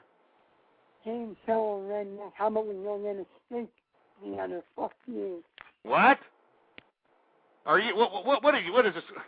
What, I got retards calling me too? What are the Jerry's kids? What the hell was that? I mean, no, you know, no offense to the mental handicapped. I mean, seriously, I try to throw a quarter in that little bucket that, you know, that's outside of the Walmarts and crap. But I mean, are you kidding me? I mean, come on. I mean, you know, give me a break. I'm trying to sit here and convey some true conservative commentary, and, you know, especially to this little, you know, little bimbo that was just talking about, I'm a little Air Force wife, and I deserve kudos. I mean, I'm actually talking for this little 20-year-old bimbo's generation, and she is so absent-minded and so thick-headed and so anesthetized with this ridiculous propaganda fed to her by the mainstream media that she doesn't realize that I'm actually wanting her generation to get up and stand up for their damn rights. All right? I mean, that's what I'm saying. That's what I'm advocating to this stupid broad. But what is she doing? She's sitting here. Watch. I'm going to put her off on unmute here and watch. Let's hear what she has to say. You there, 321 Air Force Flight? Hold on. We put you on the air. What'd you say? I said you definitely sound like you have a bag of dicks in your mouth because I love how you're bashing the United States military. Is that the best you got, woman? You have a bag of dicks in your mouth and you're raging because... You kiss your mother with that mouth? Yes, I most certainly do. My mother loves me and talks to you the same exactly. And you want to bash on the fucking French... If you kiss your mother... Hold on just a second. If you kiss your mother with that mouth, then she must have herpes simplex of the cheek. Oh, yes. My mother has fucking herpes. And your mother's probably, like, got that old crusty pussy if she isn't already dead. What are you doing, your mama jokes? I mean, this is so MTV. You're the one who brought up my mother, you dumb fucking cunt, but you want to rage on me? Really? This is America, folks. Are y'all listening to this? This is America. This is the future. You are making me laugh so fucking hard, dude. Listen to this. I'm hysterics. Because you want to bash on the military, and you want to bash on all the good... I'm not bashing on the military. You're the one that... Excuse me, I wasn't done. Let me finish. You're the one. I'm not bashing on the military. Yes, Let's just put that on the record here. I'm not bashing the military. I love the military. You're the one that was saying... You're the one that was saying that your boyfriend wasn't stupid. Hold on, let's put this bimbo on mute here. You were the one that was saying that your boyfriend is not an idiot to go out there in hand-to-hand combat in the military theaters. So, henceforth, bimbo, you are the one degrading our military, saying that anyone who goes out there and fights for our country is an idiot. All right? Now, just because your little stupid boyfriend is some, half a queer or something, and he's out there in, some Air Force, peeling potatoes at some mess hall or something, doesn't give you the right to sit here and make judgment calls on anyone else who happens to be out there in harm's way, for heaven's sake. Anyway, I'm going on to somebody else. 337, you're on the air. What the hell do you want? Oh? Yeah, what's going on? Oh, nothing much, man. I was calling about what you're saying and stuff to these little kids. I don't understand what are you trying to go through, man? What am I trying to... I'm trying to say that the baby boomer generation, which we discussed earlier in the program, has sold their children out and their great-great-grandchildren out. I mean, how old are you, sir? I'm 28. All right, you're 28. Perfect, all right? You know that... obviously you're working, right? I'm hoping that you're working somewhere. Sam. Okay. You obviously have Social Security and Medicaid tax and Medicare tax taken out of your check, right? Yes, I am. Okay, do you understand that you are never going to see Social Security in your life, and the only reason that you're taking Social Security out of your check is to pay for these ungrateful baby boomers that forced your generation and younger to go and get college degrees that are $70,000 or more to attain, and then they're going into a job market that purely sucks, that's just nothing but service industry-oriented crap, and then they expect you, which they basically sold you all out, then they expect you to pay for their retirement? I mean, don't you think that's not right? Man, I got you a question, though. Is your eyes brown? Because it sounds like you're talking a lot of shit, man. Get this idiot off. Obviously, this idiot, it went right over his head. Do you hear what I'm saying, folks? You hear the ignorance? This is the youth of America, all right? And why did they get this stupid? I'm sitting here telling this young man that the baby boomer generation is ripping him off, and he's saying, man, I don't know what he's saying, but I think he's saying a bunch of bad. I mean, this is it right here. This is America. Generic, ridiculous human beings that are, that lack intellectual curiosity, that lack any kind of intellectual potential. It's sad. It's a disgrace. It's horrible. Anyway, I got another person here. Pew, are you there? Yeah. Yeah, what's going on? Yeah, I'm just curious. How old are you? I'm old enough. Why? No, I'm just wondering what kind of things you've seen throughout your life, Well, what I've seen is the baby boomer generation completely sell out the generations that they've birthed and beyond. It's obvious, but it's through marketing and this excess that we piled around ourselves. You can't blame it on any individual. It's your own fault for not doing anything. I agree, but we have to realize also the contribution that media, entertainers, outside influences, power of suggestions, propaganda. We have to entertain the idea that we were swayed into believing that this idea of collectivism is a viable option for this society. And we were told this by our parents, or not our parents, but the young people's parents. And, this is what we're dealing with here. Yeah, but you can't play the blame game. You just have to hold your own and say, fuck everybody else like you do, like, most Americans do. And that's why they get the rep that they do, is because that they are conceited. They only worry about themselves, and, Well, what's unfortunate about that is they are utilizing that appetite of being individualistic. And being an individual does not mean being someone who attains a bunch of... individualism, it's conformity. I wouldn't call it necessarily conformity. I would say that it is a suggested pop culture influence. I wouldn't even call it conformity. Conformity means that it would be like authoritarian Maoism, and that's conformism in my view. But when it comes to America, it's just the latest power of suggestion, the latest idea of pushing the limits when it comes to moral ethos and social taboos. Like television, internet, and newspapers, these are the things that have perpetuated these ideals. And, you know, the mass collective, most people don't know how to sift through the bullshit, you know? There are good messages out there, you know. I agree with that. But what's unfortunate there, Pew, is that we're living in a day and age that we allowed the feminists and the liberals to hijack our bureaucratic systems of public education. You can't play the blame game. What are you talking about? They've done it. They've done it. How can I not play the blame game? They've done it. That is the past. You just have to move on and take care of your own ass, you know. Fuck the rest. Yeah. You know what? You're living in La La Land, Pew. I don't know what you're talking about. Don't you understand that by these idiots being in power out here and asserting their ridiculous influence, it jeopardizes not only my stance in America, but your stance and your idea of progress and your idea of success. It jeopardizes that. Don't you understand, Pew? And thank you for calling, by the way. But don't you understand that we're living in a society where over 150 million American people screwed up their entire lives because they put themselves in debts that no honest person can pay. They had children that they could not afford, and now they're out here. All the debt is coming up upon them. They're being foreclosed. Their houses are being repossessed. Their cars are being repossessed, and they have nowhere else to turn but this ridiculous collective idea, and I refuse to go along with it. Don't you understand that? I'm a conservative, damn it! I'm a true conservative! I'm not going to sit here and embrace the collective! That's not what America was built on! I believe in America! I believe in the Constitution! Do you? Do you even give a crap?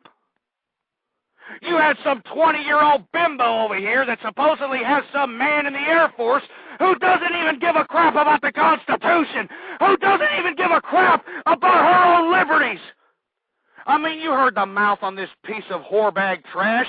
This is America, folks. That's America, and that's the future. We're dumbed down. We're stupid. We're ignorant, and I don't see any light at the end of the tunnel, folks. I don't see it. You know, folks, I say this every time I'm on here. Every time I conduct a broadcast, and I've been conducting these broadcasts for 2 years. It hurts, man. It hurts, man, sometimes to wake up in the freaking morning. It hurts to walk outside and see the sour scowls on every single body's faces. And the reason that they have a scowl, a despicable, disgusting scowl on their face, is because they themselves ruined their lives. They themselves made decisions that they can't change, and now they want to blame everybody in the world except the person in the mirror. And this is what the modern-day American ideology is based on. And this is why I come up on here to conduct these broadcasts. I'm sick of it. And then we got this healthcare crap, you know. And we've been talking about this healthcare for some time, folks. But lo and behold, hot off the presses, Obama is saying that the whole public insurance option is definitely not something that is a necessity for this thing to be passed.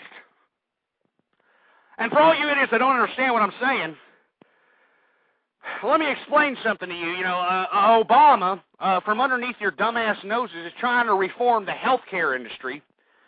And, of course, they've utilized terminologies like universal health care and, you know, whatever propaganda words they've utilized. But, folks, I have basically turned the tables on the propaganda And I basically had shows stating that this bill, that these liberals, this despicable liberal regime that's in office, what they're proposing here is giving the insurance companies, the health insurance companies, the same insurance companies that these liberals for years upon years were pissing and moaning about, they're going to give the insurance companies entire reign.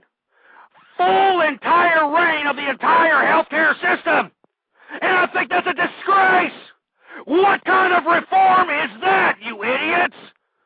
And you got these stupid, despicable liberals, these mindless minions, just sitting here regurgitating what some talking head says on the damn boob tube. They have no idea what the hell these bills have entailed.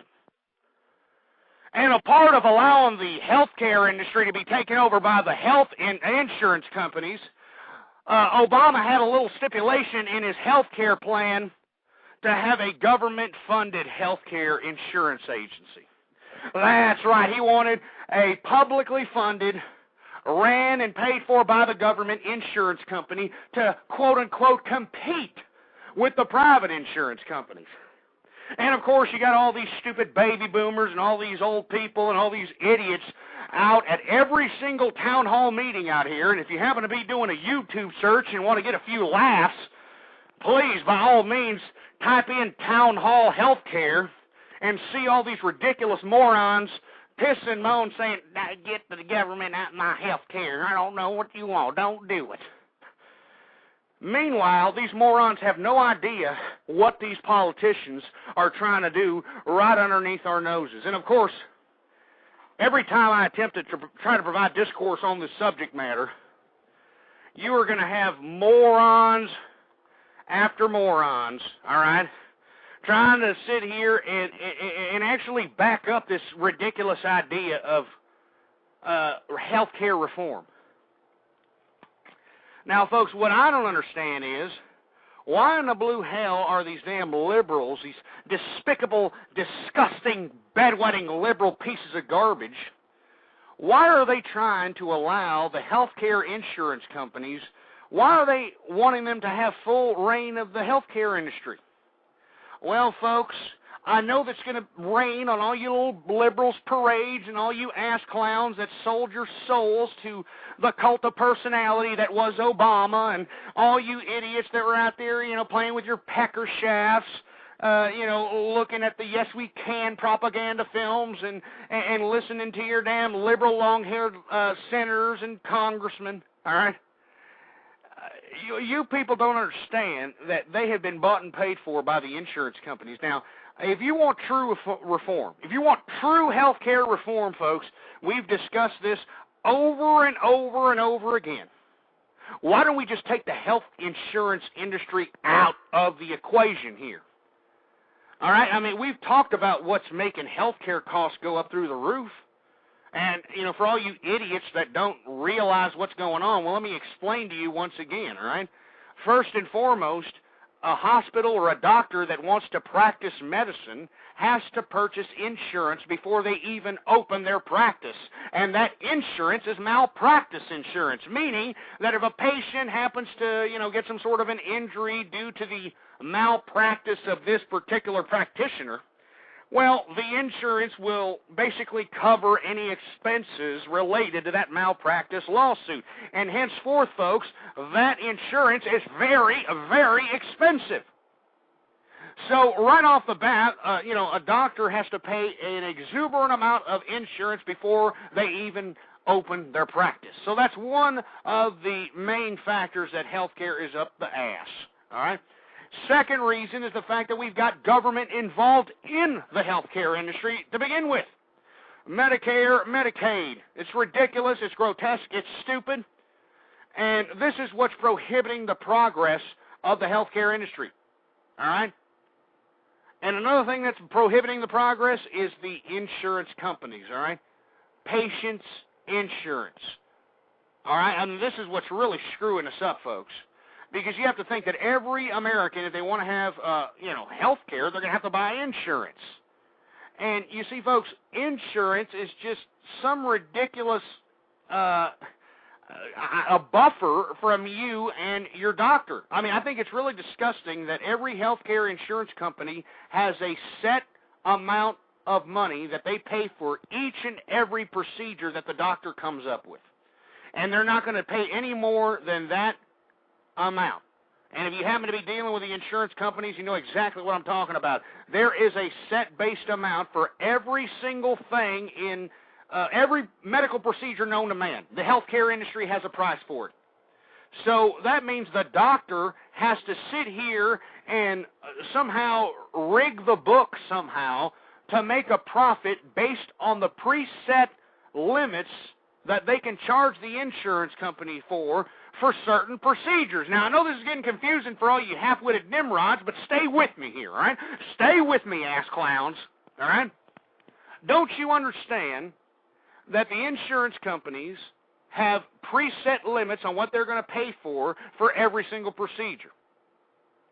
The doctor, in turn, has to somehow bill the insurance company and bill the insurance company enough to be able to maintain a profit to not only maintain the cost of their practice, but for their expensive medical malpractice insurance. All right? And then somewhere along that line of maneuvering money here and there from insurance company to insurance company, they have to maintain a profit. So you put all those factors together, it is no wonder the healthcare industry has remained stagnant and the healthcare costs have gone through the roof. And what makes me really disgusted is that you got these liberals, these despicable, disgusting liberals out here. They want to talk all this crap about universal health care and how health care is a right and everybody deserves health care and yada, yada, yada, yap, yap, yap, right? But they piss and moan when they happen to go to a county or some sort of public hospital, and they have to have an exuberant amount of bills related to that hospital visit. And what I mean is like, let's say one of these stupid liberals gets into a car accident, they break their leg in the car accident, and, there's no insurance cards or there's nothing on them, so they take them to the nearest hospital. The nearest hospital is a publicly funded hospital. Well, the liberal that was in the car accident has a pretty good job, pretty good amount of money. Well, the hospital is going to purposely bill that person up to sometimes 800% more than the actual costs of the procedures at hand.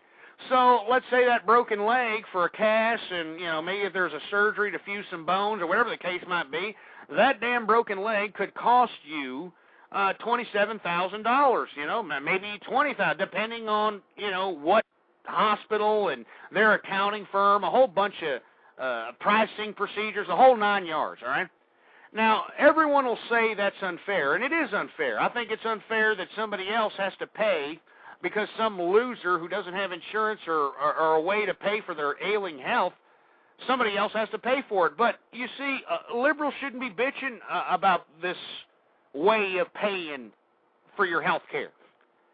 All right, the liberals, the latest arguments that they like to put forth is, oh my God, we're paying like $100 in aspirin, and I broke my leg the other day, and it cost me $25,000, and it's just not right. Well, I mean, why are health care costs going up the roof? The reason health care costs are going up the roof there, you milky liquor, is because you are paying for all the losers that went into that public hospital and didn't pay crap, all right? Mr. Liberal, all right? That's what you're paying for. I mean, that should be right up your alley, Mr. Liberal. I mean, you should be proud that you're making a contribution to the losers who went into that damn hospital and didn't pay crap. But no, the liberals and the feminists and all these idiots that are trying to push forth this ridiculous idea of health care reform, they're trying to sit here and shove down your throat all these ridiculous alternatives. And folks, you want to know why health care is on the agenda this year? It is because the health care industry, or the health insurance industry more likely, the health insurance industry is in the pockets, all right? Or I should say, the liberals are in the pockets of the health insurance industry, folks. And look at the bills being proposed. Look at all the alternatives. It's blatant, for heaven's sake. It's right in front of your faces, and you got these stupid liberals that have sold their freaking souls to this liberal idea, to their friends, to their family, to their colleagues, and everybody who knows them. They can't backtrack on their crap. They can't backtrack on all that hyper-patriotism that they were feeding off of back in January. They can't backtrack from that crap. So they got to sit here and try to justify this jury-rigging of health care reform and try to justify that as legitimate change when it is not legitimate change. What the hell is this idiot changed? What the hell is this idiot liberal regime changed anyway? Hasn't changed diddly. All right? It's changed nothing but made the transition from what we knew of as a constitutional republic into communism that much more easier. It's a disgrace, folks, and I can't believe no one else out there can see this, can listen to the, can understand this, you stupid morons. Anyway, folks, 646-652-4869 is the number to call here. If you have anything that you want to say, we had the lines blow up, for the past hour or so, and all of a sudden everybody decided not to call in because I was basically tearing all these damn liberals a new one. You understand what I'm saying? I mean, I was literally kicking ass and taking names. Liberals were trying to call up onto the program and agitate the situation, and I was stomping mud holes in their ass. I was kicking it dry and taking a dirty yellow bubbly piss in it, and all those stupid liberals can do is look back at me with a yellow smile about it and say, "Oh my God, Ghost, I can't believe you made me look like a mental midget." Well, of course I did. Because liberalism is based on propaganda and rhetoric and agitation. There is no substance in liberalism. There is no substance in feminism. Get that through your head, all of you. Anyway, folks, we got a little bit less than 25 minutes left in the program. Once again, folks, I'd like for you all to bookmark the official webpage of the True Conservative Radio program. That's blogtalkradio.com/ghost. And make sure to spread that link like wildfire. Go to the blogs. Go to the forums. Do whatever it takes. Let everyone know about True Conservative Radio, folks. Because I guarantee you, folks, the True Conservative movement will rise again. We are not going to sit here and go quietly in that good night while our country turns into some sort of Karl Marx cesspool. We are not going to sit here and allow this to happen to our country without true conservatives getting up and saying, "Hey, wait a minute, this is a constitutional republic, damn it." Not some Maoist red book romanticism.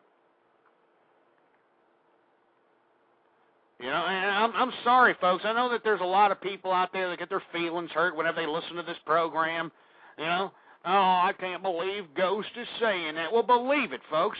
All right? I don't believe in political correctness, all right? You had that ass clown, liberal, wannabe conservative John McCain during the last election talking about straight talk. Let me tell you something. You can't get any more straight talk than this program right here. True Conservative Radio. Pass it on, you milky lickers. Also, folks, I'm also on Twitter. That's the best way to realize or the best way to find out when I'm going to conduct another broadcast. Because I conduct these broadcasts on a sporadic basis. All right? These are not habitual. It's usually between the times of 11:30 p.m. to 1 a.m. Texas time, Monday through Friday, sometimes a weekend show. But to be certain, if you want to know when exactly a live broadcast is going to be conducted, please go and add me to Twitter. Twitter.com/ghostpolitics. And, of course, there's a link to that in my blog on the blogtalkradio.com/ghost website. So please bookmark all those web pages, folks, and support the True Conservative Radio program by, if there's any sponsors or anybody who has the cojones to sponsor great True Conservative programming like what you're listening to right now, then by God, what are you doing? Go out there and patronize those sponsors, you cheap bastard. It's just a freaking click. So if you really appreciate this program, do what you have to do and support the true conservative movement. Go out there and spread the damn link like wildfire. I hate to keep saying it every damn show, but people are out here. I got thousands upon thousands of archived listeners, all right? But yet no one is sitting out here trying to amplify the true conservative principles. No one's out there trying to say, hey, us conservatives, us true conservatives are alive and well, and we're not going to die off like some ridiculous, idiotic variant of Marxism. All right, we're not going to die off like socialism or feudalism or monarchism or any other crap. Conservatives are here to stay, folks. Conservatives are here to stay. Now, we have about 20 minutes left on the program, and before we start wrapping things up, folks, I want to, give a brief synopsis about the spectacle that has gone on here in this program. Folks, I try to challenge all the political minds that happen to be listening into this program. I challenge them to give me a call each and every time I conduct true conservative commentary on this broadcast. I tell them, give me a call, 646-652-4869. Stick it on a shit stall. I don't care. I tell them to call me. But instead, what do I get? I get a damn bunch of liberal, agitating pieces of garbage who prank call me. A bunch of fruity-ass bastards that sound like they're calling from some bathhouse in San Francisco, with a little fruity-ass laughs trying to call me derogatory names. I mean, this is the kind of crap that I get on a consistent basis, folks. And you have to ask yourself, why does this happen? Why does this happen to Ghost? This is a man who's a foot soldier for the American family. This is a man who's a true conservative. This is a man who wants to shield our children from sexual depravity and violence. Why are these damn liberals doing this? Why are these damn feminists doing this? I will tell you why, damn it. Because I am yanking their stupid, dumb, communist, authoritarian asses out of the damn closet, and there is nothing, not one damn thing of any kind of substance they can do or say about it. And it makes me sick to my stomach that no one else on the internet, no one else on the boob tube, no one else is talking about the subject matters that I discuss on this program. And I am sincerely glad that these damn programs are archived, timed, dated, and stamped. Because let me tell you, I have prognosticated, beyond prognosticated, countless political prognostications, political events. And what kind of kudos do I get for doing that? Nothing.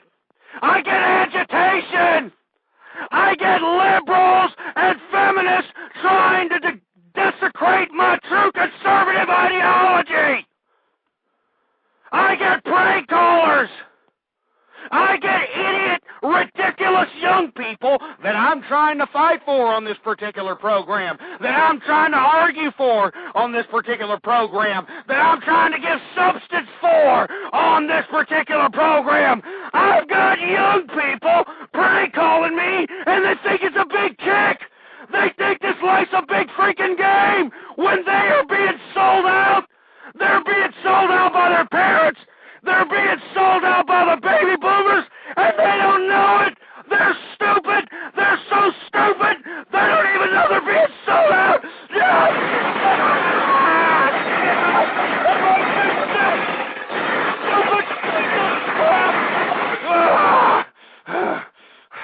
It makes me sick. It makes me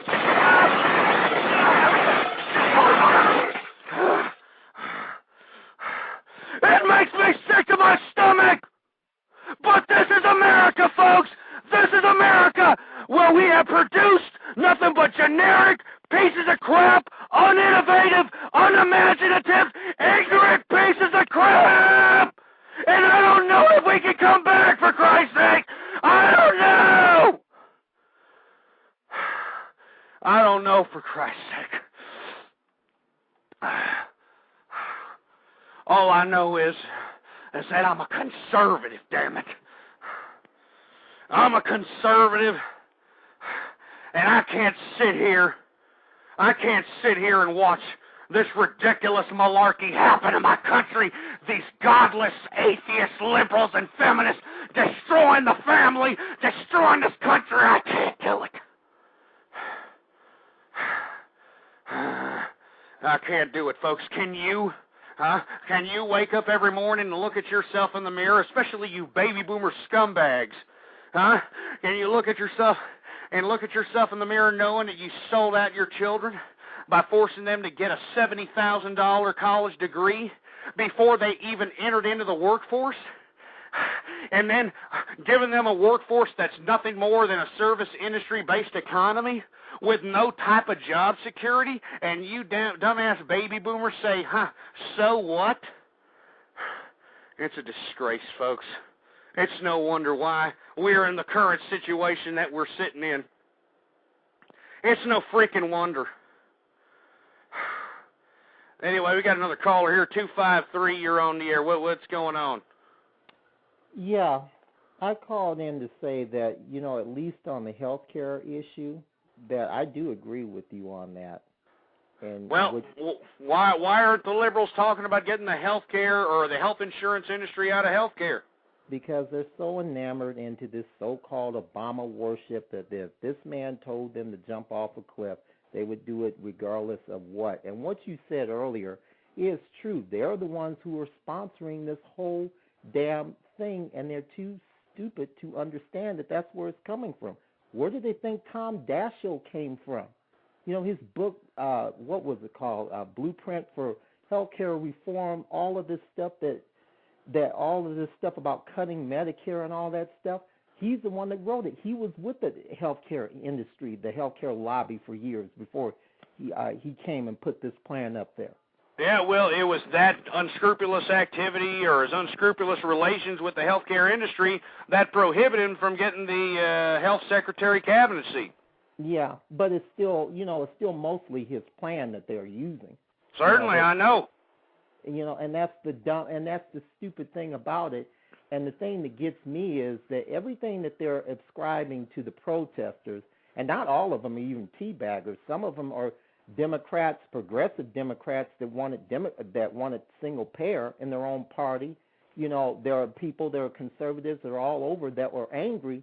Everything that they're ascribing as far as the violence, as far as them saying that it's lobbyists that was doing this, all of these stage members, that's coming from their side. Look at what happened to that guy up there in St. Louis, the guy that got beat up at the Tea Party, the town hall event. And you're talking about the guy that got beat up by the Teamsters? Yeah, Ken Gladney, the black guy. Yeah. Yeah, and first of all, number one, he wasn't even one of the protesters. He was there just selling, flags and pendants. But even if he was, it wouldn't have mattered anyway. But look at how the so-called quote-unquote progressive liberal media has demonized this guy. First, they turn around and say that he took on these guys, when you can clearly see in the video who was the one that was getting beat up. I saw it. And then one of them, I think it was the black, I'm not sure if it was the black or the white guy that called him the N-word over and over again.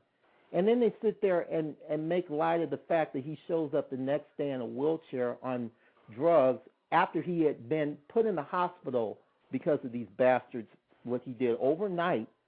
And so he had just gotten out of the hospital, was on medication, and they're sitting up there talking about, and I don't know whether it's true or not, nor do I care about the guy doesn't have health care. That's the issue, not the issue, the fact that he was assaulted. But they don't repudiate that, do they? Well, this is the type of America that we're heading into. It's either you get involved with this collective idea where we're all going to embrace unionism and collectivism and the idea that we're just going to go ahead and, be some communist nation, and those who oppose that are somehow, you heard Napolitano say it, conservatives are now terrorists, for heaven's sake. And something else on this whole health, well, there's a couple of things on this health care issue. You notice who's been absently missing from these town hall events and who's not been pushing it? Who's that?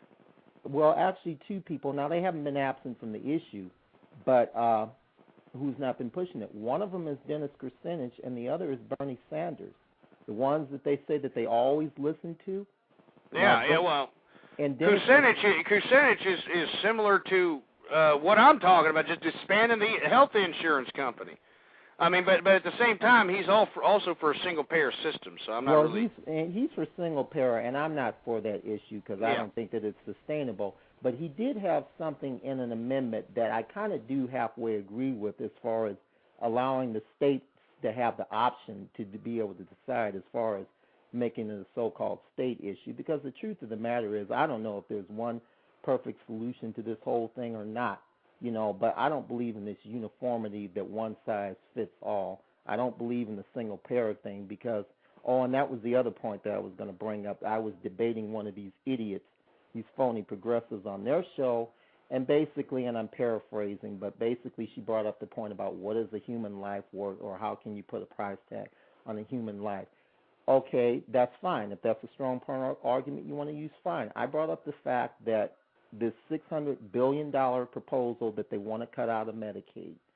And the first thing, or Medicare and Medicaid, the first thing she did was she tried to dance around it, tried to give me this lawyer speak about what's relevant, what's not, and even though what you said is relevant, it's not relevant to what is going on right now.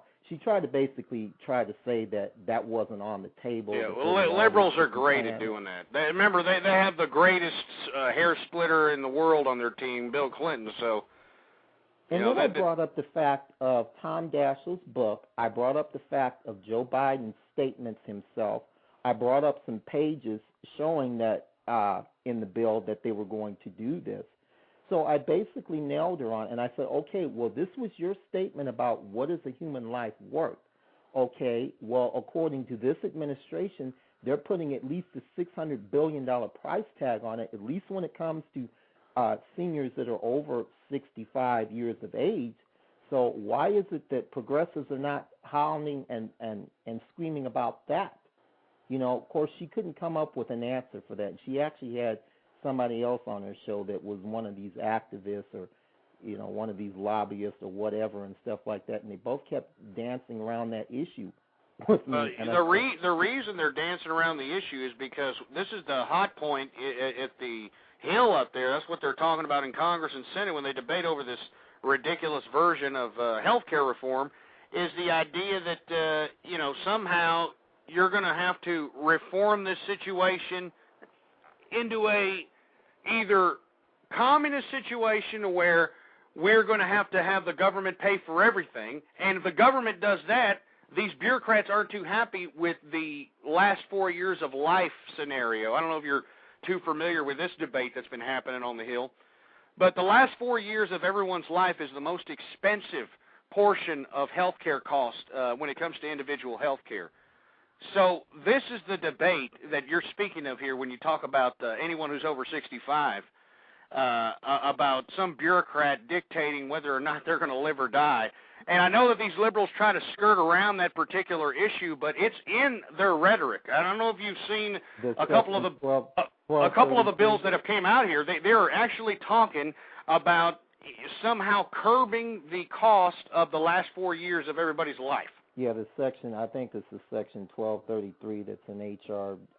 3200. I'm not sure what the other one is. But, the funny thing about it is, for the longest time, the talking point was that it didn't exist in the bill in the first place. And then they came back after people confronted them with it and were actually reading the sections of the bill. Then it's like, well, it's not what we think it is, or we're misreading it, or we don't understand it, or, we need to get 2 lawyers to understand this and that and the other. Well, and not only that, that's one of those things that came out of Tom Daschle's plan.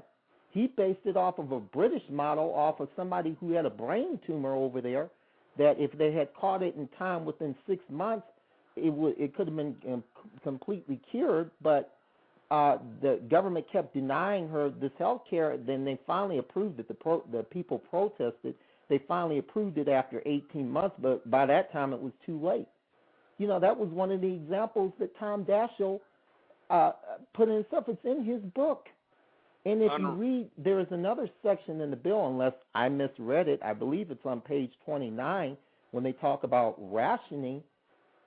Your maximum benefit, if you're a single person, would be, I believe, $5,000, and for a family, it doesn't matter how many members, it's only 10,000. Now, that might be fine if you're a younger person, but if you're somebody who's older, who's getting a lot of medications or something like that, what in the hell good is $5,000 going to do as a maximum payable benefit?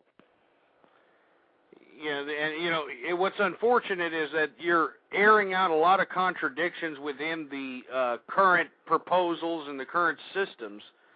But what's unfortunate is nobody's really talking about a true reform viable alternative. If Obama and the liberal administration want to have a debate on healthcare reform, I think that we need to talk about what exactly is driving the costs of healthcare up and what is exactly stagnating the progress of healthcare. And the fact is that the insurance companies and in my view also, government's intervention in the healthcare industry, both of these factors are what's retarding the growth and the progress of the healthcare industry. We have a GE product on the line out here that can basically scan your entire body and actually predict whether or not you're going to have heart disease, or predict whether or not you have small growths before they even become something that's benign or something that's malignant. Excuse me. They have this type of technology, but the machine costs $25 million, and remember that the healthcare industry is only billing the doctor or allowing the doctor to bill each patient so much money per what they call a CAT scan. So inevitably, it's not economically viable for a practice, unless you're a very private practice that collects private money. It's not economically viable for you to get this machine that would help that much more people from preventive health care of this nature. They can't do this because they can't charge enough to the insurance company to pay off the machine and to maintain a profit. So henceforth, we have 70s technology, which is CAT scanning, drinking that white chalky crap and all that. I mean, we still have 70s technology diagnosing cancers and heart disease. I think it's a disgrace. Well, it's horrible. And see, my thing about it is, and I don't know if you'll agree with me about this or not, is both that government and the insurance industries really need to be out of this whole thing. I agree. I agree. Now, I heard an idea that was being batted around tonight, and I'm not sure if this was what they're talking about, the co-op or not, but about, getting, I guess it was described as kind of a union type thing by getting so many people together to be able to collective bargain directly with the healthcare providers, like whether it's with your doctors, your nurses, your chiropractors or whatever, and to be able to bargain rates or something like that, and getting people to do like a pool or something like that, and pool resources that would be a non-profit that wouldn't be run by either insurance or government. Well, I don't understand why we even need to do that. I mean, you take a look at the cosmetic surgery industry. And let me tell you, the health insurance industry is not in the cosmetic surgery industry, with the exception of now breast implants for breast cancer patients, I believe. But even before they even approved that, look at the cosmetic industry. I mean, cosmetic surgeons are the most highly paid doctors in America. Why? Because there are no insurance or no government programs involved in that industry, with the exception of the practitioner's malpractice insurance. But other than that, people have to pay out of the pocket.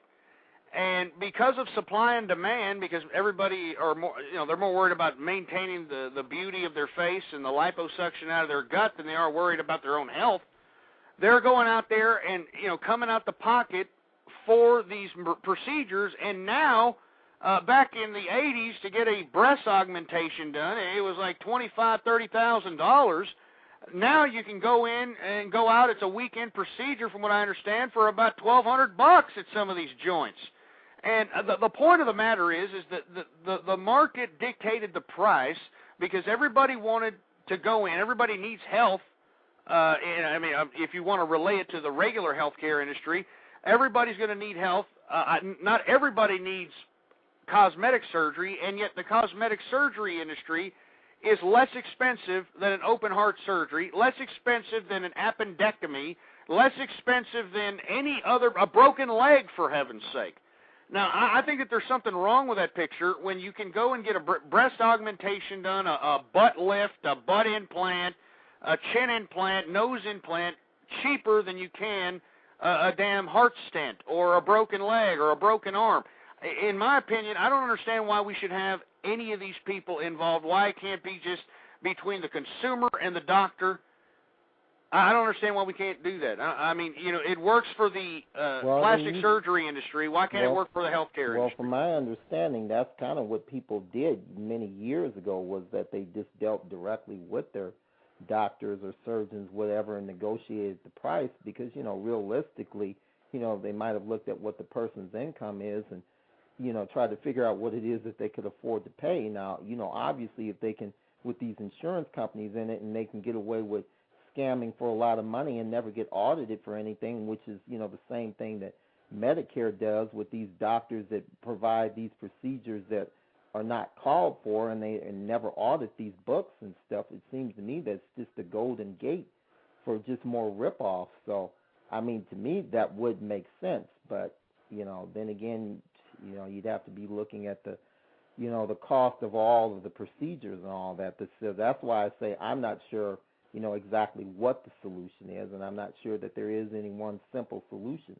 to this. It would obviously have to be the insurance companies and the government out of healthcare, and allowing individuals to allocate, you know, maybe a slush fund for potential healthcare problems, so that they can go and negotiate with whatever doctor. This is when free doctor's choice really comes into effect. They can go into any doctor's office in the world or in America or wherever the hell they want to go and pull out hard money or a check or a damn credit card, whatever it takes, and they can negotiate what these doctors are going to do to them and negotiate the price. And, of course, you know, what will make it even better is that these damn doctors, it's going to be more of an incentive for them not to have malpractice situations because they want to be the best. And the better they are, the more expensive they're going to be because they didn't have procedures that went awry or that messed up. And this way, I mean, we're in a situation where in a lot of states, a lot of the malpractice situations are never reported. You know, there's no official records of people that die in hospitals due to malpractice, infections, dirty needle. I mean, who the hell knows? I mean, you know, all the malpractice suits you can think of. I mean, I read one malpractice suit of a dentist accidentally throwing his tools down a man's throat. But you would think that you would have a better work ethic in the health industry if you didn't have the cushion of allowing these people, just like you said, to manipulate the books of the healthcare industry and basically forcing the healthcare insurance companies to go through the roof based on this jury rigging of pricing. And then the idea of malpractice is, you know, you got these blood-sucking lawyers out here ready to take anybody to court and, you know, take some doctor who, yeah, okay, he was negligent, but you're putting these practices $20 million in a lawsuit and expect that you're going to somehow get progress with medical care by basically showing the industry that if you mess up, you're going to be screwed not only for your life, but for your great-great-great-grandchildren's life. I mean, I don't know. I know I'm going off on tirades here, but, you know, just like you said, I mean, these liberals wanted the debate. We're having the debate, and it's a little bit more difficult than they're trying to put on paper. Yeah, and, you know, they're just totally being dishonest. Well, I would argue, number one, that these people who are calling themselves liberals are not really liberals. You know, it seems to me that they're more fascistic. But, you know, the thing of the matter is that they're letting, you know, insurance manipulate this debate. And just like you said with the malpractice, you know, the doctors are really afraid to really even do anything for fear of being sued, or the insurance is dictating what services that they can provide and what they're not going to provide, so they're not really doing any kind of health care.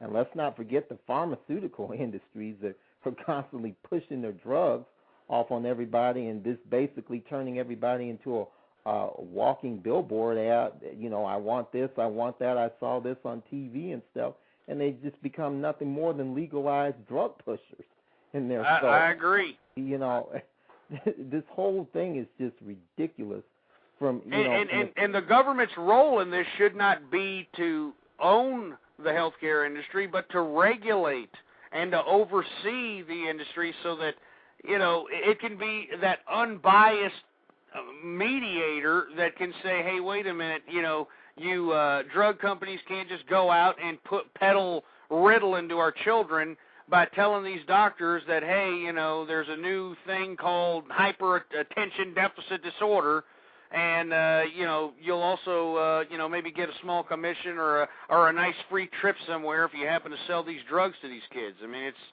it's not just with the kids; it's with everything. All the drugs that are being peddled during the mainstream news. And then when you listen to all the side effects that they tell you about, you have to wonder, then what in the hell good is the benefit of this drug then? You'll get liver cancer, or you'll see spots, or you'll get high blood pressure, or heart disease, or whatever. And it's like, okay, well then what good is this drug for then, and why are you advertising it? Exactly. And, of course, the FDA's not doing their job because they're allowing a lot of these drugs, I mean, especially a lot of the arthritis drugs that have come out that have basically induced heart disease or heart failure in a lot of these people. These drugs are just being pushed out without any type of true, regulation. And that's what the government's supposed to do. It's supposed to regulate. Look at what happened with FinFan in the 90s. That I agree. So-called weight loss drug. I mean, you can even go back further with, remember the lawsuits in the early 90s over the Dow Corning with the women that had those breast implants that had the silicone that was leaking, and that the silicone, the material was all through their bodies, and they got all the diseases and all the diseases from that, and they had found out that they had did the test studies back in the 60s on those things, and that all the diseases that these women were complaining about, they had done them on these lab animals, that they all had died from those same things, and they had totally disregarded the studies on those things, and they put them out on the market anyway. And if there had been a competent government regulatory system, not a government dictator system, but a regulatory system that was able to oversee this with competent people, maybe this would have been prevented. Maybe a lot of things would have been prevented. But what's unfortunate is that when you have bureaucracy that can be manipulated through, government, or I should say campaign contributions, these trips, these perk trips and conventions that are disguised at conventions in Las Vegas and all this other crap. I mean, as long as you continue having these types of material influences on the industry, that's one factor that you're never going to get out of healthcare. As a matter of fact, it's already infected this so-called liberal regime that was supposed to change the healthcare system. I mean, that just goes to show you how corrupt this healthcare insurance industry and the healthcare industry is at this point when it comes to supposed reform. There is no reform. It's insurance companies versus practitioners. That's what it basically comes down to. Well, look at Medicare as already partly privatized as it is anyway. It's not, I hear the argument that, it's totally socialized and, in a single payer. Well, yes and no. Technically, no, it's not single payer, because once you retire, and it depends on your income, and if you have additional income to Social Security, they take that money out of your Social Security for the premiums anyway. If you're a working person, you pay the 1.45% Medicare tax, the payroll tax, that come out anyway. So, yeah, we pay for it, but you're not mandated to take it like this so-called public option government plan, whatever you want to call it, would exactly be. Because, and there is another section, I believe it's 102, that states that if you're eligible for Medicaid, or you're on Medicaid, you would automatically be enrolled in this, and you would not have an option. So for those that say that cutting Medicare is not on the table, that's just absolutely asinine. Or, yeah, obviously they're not reading what's in this bill. They're going off of these ridiculous talking points and trying to sell this like, number one, is some kind of single payer, and it's not. And for those who argue the single payer, what I say to them, obviously human life is priceless. You can't put a dollar tag on it. But it's not the world that we live in, number one. And I bring up to these people, if we have at least $40 trillion of unfunded liabilities because the funds have been raided out of these the funds for Social Security and Medicare, and you've got an expanding baby boom population that's now going to be coming on the rolls of Medicare, how in the hell do you think that you can put 300 million people on there on this whole system and pay for everybody when you can't pay for the people that you have now? And then plus, if you're going to have illegal aliens coming in here and you're not going to do anything about trying to stop that issue, you know, you can't pay for everybody. And that's just the reality of it. And that's not a liberal or a conservative issue or anything. That's an issue of common sense. But no one wants to address that. No one is addressing that, and, you know, we can continue until we're blue in the face, and that's what sometimes, if you listen to the archives of my show, sometimes I get a little disheartened because I don't think that the American people realize, you know, the seriousness of not only this health care reform issue thing, but every single little change that is happening throughout the progress or throughout the progression of time. You know, we're going away from what built America, which was the land of opportunity, into something that's more and more collective in its approach. And I just don't understand why no one else is discussing these problems, discussing these issues. And I don't want to go into a collective society. I love America. I love the fact that someone can be born into nothing in America, and with perseverance, patience, and you know, persistence and, you know, the ability to diversify, you can make something out of nothing out here. I don't think you can do that anymore. As a matter of fact, they're already talking, or there's talk, I wouldn't say that it's going to happen for sure, but there's talk on the liberal hill out here about capping people's lifetime earnings. I mean, this is how left we're going out here. Well, there is a bill that I believe, pass the House, as far as the so-called executives of these banks and stuff. But the problem with that thing is, well, first of all, I'm not for doing that anyway. Yes, these people are crooks and they need to be dealt with. But I'm not for the government doing it. I'm for the people dealing with that, number one. But number two, they didn't go after the ones who took all this bailout money to begin with. These people were exempted from it. And if they paid it back, and they were exempted from it, and there was no watchdog group or board to monitor what they were doing anyway. So, I mean, this basically what they did was they're going after smaller businesses. You know, these people from the Goldman Sachs and the Bank Americas and the Chase and stuff, these people, and these are the same people, by the way, that donated to Barack Obama's campaign. These people were totally exempt. And here's the thing, and here's the stupid thing about it is that part of that first bailout, or not the bailout, but the so-called stimulus. Are you talking about the bank rescue before? Well, actually, both the bank rescue and the so-called stimulus that passed in February. You remember the big thing that was? I remember, the stimulus being made about the bonuses that these execs got. We had a show every day until it got passed on it. Yeah, we know about it. And you remember who it was that actually signed it into there, that put it in there? Old Chris Dodd, but he was being told by the Obama administration to put it in there in the first place. And then they threw him under the bus out there, and he was stumbling over his own tongue like John Edwards trying to explain hospice adultery, for heaven's sake. And the guy didn't know what the hell to say. So what I would suggest is now the only reason that liberals, so-called two-faced, phony-ass liberals and progressives, are now talking about health care all of a sudden now for the last 2 or 3 months, because that's the last issue that they have left with this guy.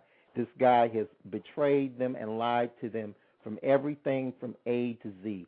He sure has. And if you recall, the number one, and this is what really pisses me off, the number one issues that the Democrats ran on and Obama promised from the very beginning, and now all of a sudden they're not talking about it anymore, was getting out of Afghanistan and Iraq. Yeah, he ran as an anti-war president. I remember. I was there. Do you hear talk of that anymore? On the contrary, we're talking about extending tours. We're talking about adding troops. We're talking about extending the theater of combat from Afghanistan into Pakistan. Believe me, I was there with you. But, what's unfortunate is I was one of the first ones on the scene during the primaries saying that if Obama gets elected, that he didn't promise you people anything. No, he didn't. And I'm one of these people that's a political atheist. I don't believe in political parties, and I don't necessarily subscribe to one political ideology. I think you could look at a variety of different things and get different issues. But I said this from the very beginning. Just look at the fruits on this man's tree. Look at where his money was coming from. Look at who his campaign advisors were. Look at the way that he was shifting back and forth. Remember the war issue when he first started coming out. When he first started coming out and talking about it, he said immediately, we were going to get out immediately. That's when he was trying to get the anti-war crowd, the anti-Republican war crowd. It built his fervor at the time. It's what kind of pushed him through as the main candidate for the Democrats. Yeah, he was trying to compete with Dennis Kucinich and Ralph Nader and Mike Gravel when they were saying immediately. And then for a while, they weren't saying anything. And I remember the last debate, it was the September 26, 07 debate, when Tim Russert asked the top three Democratic candidates, that was Obama, Hillary, and John Edwards, would they promise that they would have the candidate have the troops out by the end of their first term? None of them would commit to that. And then he came back with this, when they started to make the anti-war crowd mad, then he came back with this 16-month stuff. But then shortly after that, his campaign foreign policy advisor, Samantha Power, had gone on a book tour up in Canada somewhere and had done an interview, and she kind of let the cat slip out of the bag. Somebody asked her about whether or not he was going to be committed to his 16-month timeline. She had said to this effect that, he's not going to be expected to be held to promises that he'd made as a senator or as a presidential candidate. So, that... I remember that very vividly. I remember when they made a big deal about it, and of course they kind of poo-pooed it with the, with other, rhetorical banter. Well, that was the most honest that he was as far as the so-called thing about that. But you're right. He didn't really promise anybody anything. There are some things he blatantly lied on. But as far as making, any kind of real promises, no. These so-called phony-ass liberals saw exactly what they wanted to see with this person. They projected it. They're always claiming about they believe in these progressive values. Well, if you did, why didn't you get behind Dennis Kucinich or Ralph Nader?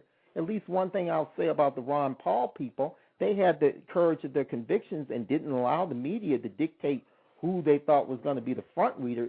They got up off their butts. They had money bombs and stuff, and they were devoted. Where were these phony liberals?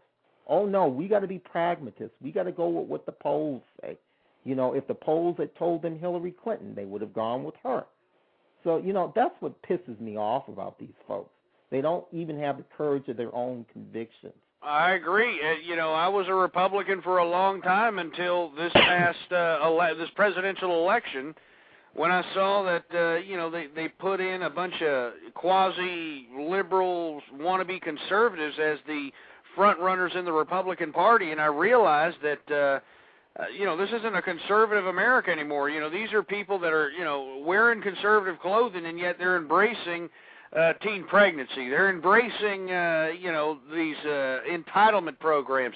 They're embracing taxation. They're embracing this idea of global warming and the idea that it's our fault and, we got to be taxed for our carbon footprint. I mean, and that's nothing but a sham. I don't know if you saw the way that bill went through the House, the way that it did, but that was a complete total sham. Now, I talked about it before it even happened. I mean, I saw the writing on the wall 2 years ago, and everybody called me on this broadcast a kook, a freak show. But now that all these things are coming to pass, people are like, wait a minute, how'd you know? How did I know? The writing was on the wall. It was there. Because even if you believed in cleaning up and I believe in taking care of the environment, I have no problem with that. Have no problem with that whatsoever. But what I have a problem with is, number one person is going to profit basically off of, so-called scaring people into accepting your pseudoscience and then not listening to opposing points of view.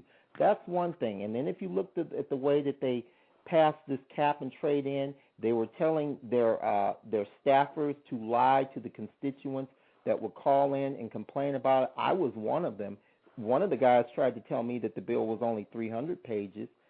We was off about 1,000 pages. And then he tried to tell me that they had been debating on it for weeks. You know, I watched Nancy Pelosi on C-SPAN, or at least part of it, her telling people that there was only one copy of the bill and no one was allowed to see it. And then when John Boner, and I'm not necessarily a fan of his, requested to see it, though, you know, he had to start reading it and doing, you know, some kind of filibuster. I think he could have went a lot further in filibustering it just to find it out. And some of the pages that he was reading was worse than what everybody even thought that it was. So even if you believed in this so-called global warming, you would have to at least be honest to admit that the way that they tried to pass this was fraudulent, and that not letting the public see what it is.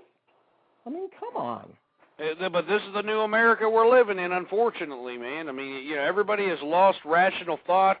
Everybody has disregarded their liberties and their freedoms. Everybody has kind of pissed away the Constitution. I mean, I don't know what is headed for us. It's good to hear rational people like yourself, and I'm sure that you're not a conservative, but at least you can see some rational thought in some of the commentary that's being conveyed out here. It's not a liberal thing or a Republican thing. It's a damn American thing. You know, it's about America. I don't believe in hypocrisy. Okay, if I'm going to rap and rail against Bush for the things that he did, deservedly so, you know, and then you've got Obama who's coming in and expanding the same stuff. What, am I not supposed to rant and rail against him now just because it might be your Democratic president or your so-called version of what you think that is a liberal? No, what you're supposed to do is what the liberals tell all their talking heads to do is say, hey, Bush did this so we can do that. Well, that's okay the justification.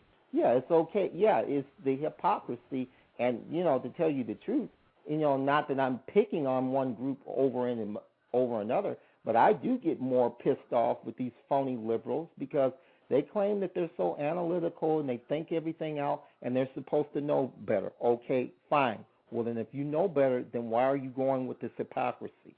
Why are you doing it? And they all get pissed off at me every time that I raise this issue. And it's like, hey, I'm not going with this kind of crap. I'm not. At least I try not to be a hypocrite. If I'm going to go after one person for the same wrong, and if somebody else is doing it, I'm going to call you out on it whether you like it or not. Sorry, and I may piss everyone off in the room. That's fine. I'm not required that I've got to pick candidate A or B or belong to any party.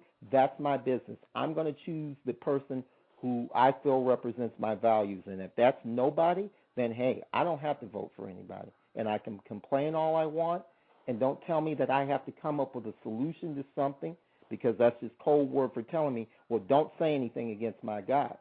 So, exactly. Hey, like it or lump it. It sounds like some pretty good rational thinking to me, sir. Anyway, I want to thank you for calling in. We kind of went overtime here. Do you have a show here on the VTR network or a blog or something? Yeah, actually I do. I go under the handle of Critic, and my show is called Political Independence, but if you actually look at it and when it's on live, it'll have my handle name as Critic on there. And I'm kind of sporadic. I don't necessarily have a set time that I'm on. Certainly. Same here. Do you want to give the web address on that? I don't really have a web address on there, but if you go like into the search engine of Blog Talk and type in Political Independence, you could see like some of my past podcasts on my shows there or something like that. So that sounds great. Probably pretty riveting commentary, I mean, from what you provided here thus far. Well, as I tell you, I will piss off both liberals and conservatives on my show.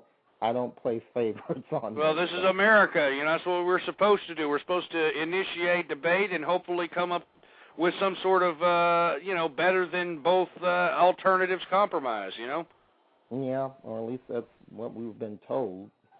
Yeah. Better, easier said than done. Easier on paper, I guess. Yeah. Yeah. Well, thank you very much for calling, sir. We really appreciate you, Critic, and you're welcome anytime to call in, man. Okay. Thank you very much, sir. All right. We really appreciate that riveting commentary from Critic, and the man sounds to me like a independent, maybe once was a progressive, liberal type of individual, and now he's starting to see the blatant hypocrisy within the liberal regime, starting to see the blatant hypocrisy within the American people. And you see, it takes these types of individuals, the person that we were just talking to here, it takes these types of individuals to understand, hey, wait a minute. Why do I have to sit here and listen to a bunch of talking heads on the television set? Why do I have to sit here and submit to some ridiculous ideology like liberalism, feminism, or any other communistic variance? Why can't I have an individual thought? Why can I not sit here and express myself without having one group or the other sit here and point the finger at me like I'm a damn spotted up leper, for heaven's sake? This is America, folks. And what's really unfortunate is, as we were discussing with Critic here about the hypocrisy of most people, is that when you call them out on their hypocrisy, what do? They don't sit there and say, oh, you know what, maybe you're right. No, they don't say that. They try to agitate you. They try to sit here and call you all kinds of personal attacks and insults and names. It's disgrace. It's disgusting. But this is America, folks. This is it. And this is why me, Ghost from True Conservative Radio, I'm calling on all of you, folks. I need your help to spread the word about True Conservative Radio. I need your help to go and fix a blog. All right? That's right. Go create a blog for yourself and let everybody know about your True Conservative commentary. Let everybody know about your opinions, because believe me, folks, they read these things. People do read these blogs. People do listen to these broadcasts. People do watch YouTube. They do the whole 9 yards, and folks, you need to do this. Your country is dependent on you. If you are not a collective Karl Marx piece of garbage, your country needs you, folks, and I need you. So, folks, please bookmark the webpage, blogtalkradio.com/ghost, and please spread that link like wildfire. Go to the forums, go to the chat rooms, go to the blogs, email the links, email links to the show, all right? Call up your local supposed conservative and liberal talking heads on the radio. Email them this show and tell them, hey, you want to hear real radio? You want to hear real straight talk? You want to hear real true conservative commentary that's not political correct horse crap? Then listen here, right here to True Conservative Radio. That's what I need from you, folks. And I know that I extend my hand to you folks every single time and say, please go out there and spread the link like wildfire.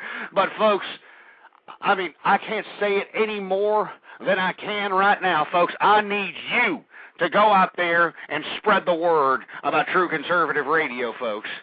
More individuals need to listen to this commentary. More individuals need to call up to this program and provide discourse and provide their perspective, so to speak. Because we need these types of discussions. Don't you understand that, folks? Don't let some liberal or feminist ass clown stick a Kentucky Fried Chicken grease thumb up your shit funnel and have them expect you to give them a reach around about it, folks. It's not right. It's pathetic. It's not American. Anyway, folks, if you really love the program, if you really appreciate the true conservative commentary that is being conducted on this program, well then please, folks, add me to Twitter. Follow me on Twitter, twitter.com/ghostpolitics, and of course the blog, folks. Don't forget that damn blog. All right? The official True Conservative Radio blog is at ghostpolitics.blogspot.com. And, folks, we need you to spread those links like wildfire. Don't be some dingleberry-picking idiot and hating on a true conservative because I don't support one or two little fruity-ass issues that got your little garter belt in a mess, folks. You need to realize that I'm an American. I'm an American, and I want the progression of America. I want America to be the supreme superpower in the international community, and I don't want America to be the idiot of the world. I don't want America to be a social cesspool where single-parent families are the majority of the day. I don't want America to turn into some collective, idiotic Karl Marx worshiping pissing ground. Folks, I want America to be the way it was once again. And I extend my hand to you, folks. Please spread the word about True Conservative Radio. Anyway, folks, I am out of here. For all the folks that were listening in to the conversation between me and Critic, I can see a whole bunch of people that are still on the switchboard listening in through the telephone. We've been off streaming here for the past half hour. The only people that are going to be able to listen to this are those listening live through the telephone and those listening in the archive. But, folks, I want to thank you for tuning in with me. Either way, live or in the archive, without you, I would not continue to do this show. If you really appreciate the True Conservative Radio program, please patronize the sponsors, folks. Click those sponsors, all right? It's just a freaking click, you cheap-ass bastard, all right? I'm not asking you to make a down payment on a sandwich. I'm not asking you for some stupid donation to some stupid liberal, ridiculous, nonprofit organization. I'm asking you for a freaking click, folks. So if you're on the True Conservative website or if you're on the True Conservative blog, by God, go out there and patronize some of those advertisers that have the cojones to advertise on the True Conservative Radio program, because, folks, those people that are advertising for this program are true patriots. That's right, they're true patriots who believe in the freedom of speech, who believe in the true conservative movement, and who believe in the American way. So, folks, don't be some ass-tickling Nimrod, some buffoonery who's going to sit over here and be some cheapskate ass clown because, he doesn't agree with me about Social Security. He doesn't agree with me about single mothers. He doesn't agree with me. Go out there and click some of those sponsors there, you milky licker. Go out there and support True Conservative Radio if you truly appreciate this program. Thank you very much, folks. Anyway, until next time, folks, I don't know when I'm going to have another broadcast, but by God, if you want to be the first one to know about it, follow me on Twitter. Until next time, folks, long live the true conservative movement and death to feminism. Buy a smartphone with GoPhone and get one free when you activate required lines of service and both devices on a qualifying rate plan with a $45 refill. AT&T, mobilizing your world. Offer ends May 31st, 2016. Valid on select phones at AT&T company-owned stores, which require new line of service on purchased phone, and participating authorized retail stores, which require new lines of service on both. Both phones require minimum $45 per month rate plan and $45 refill at time of sale in same transaction. Free phone must be equal or lesser value. See store for details.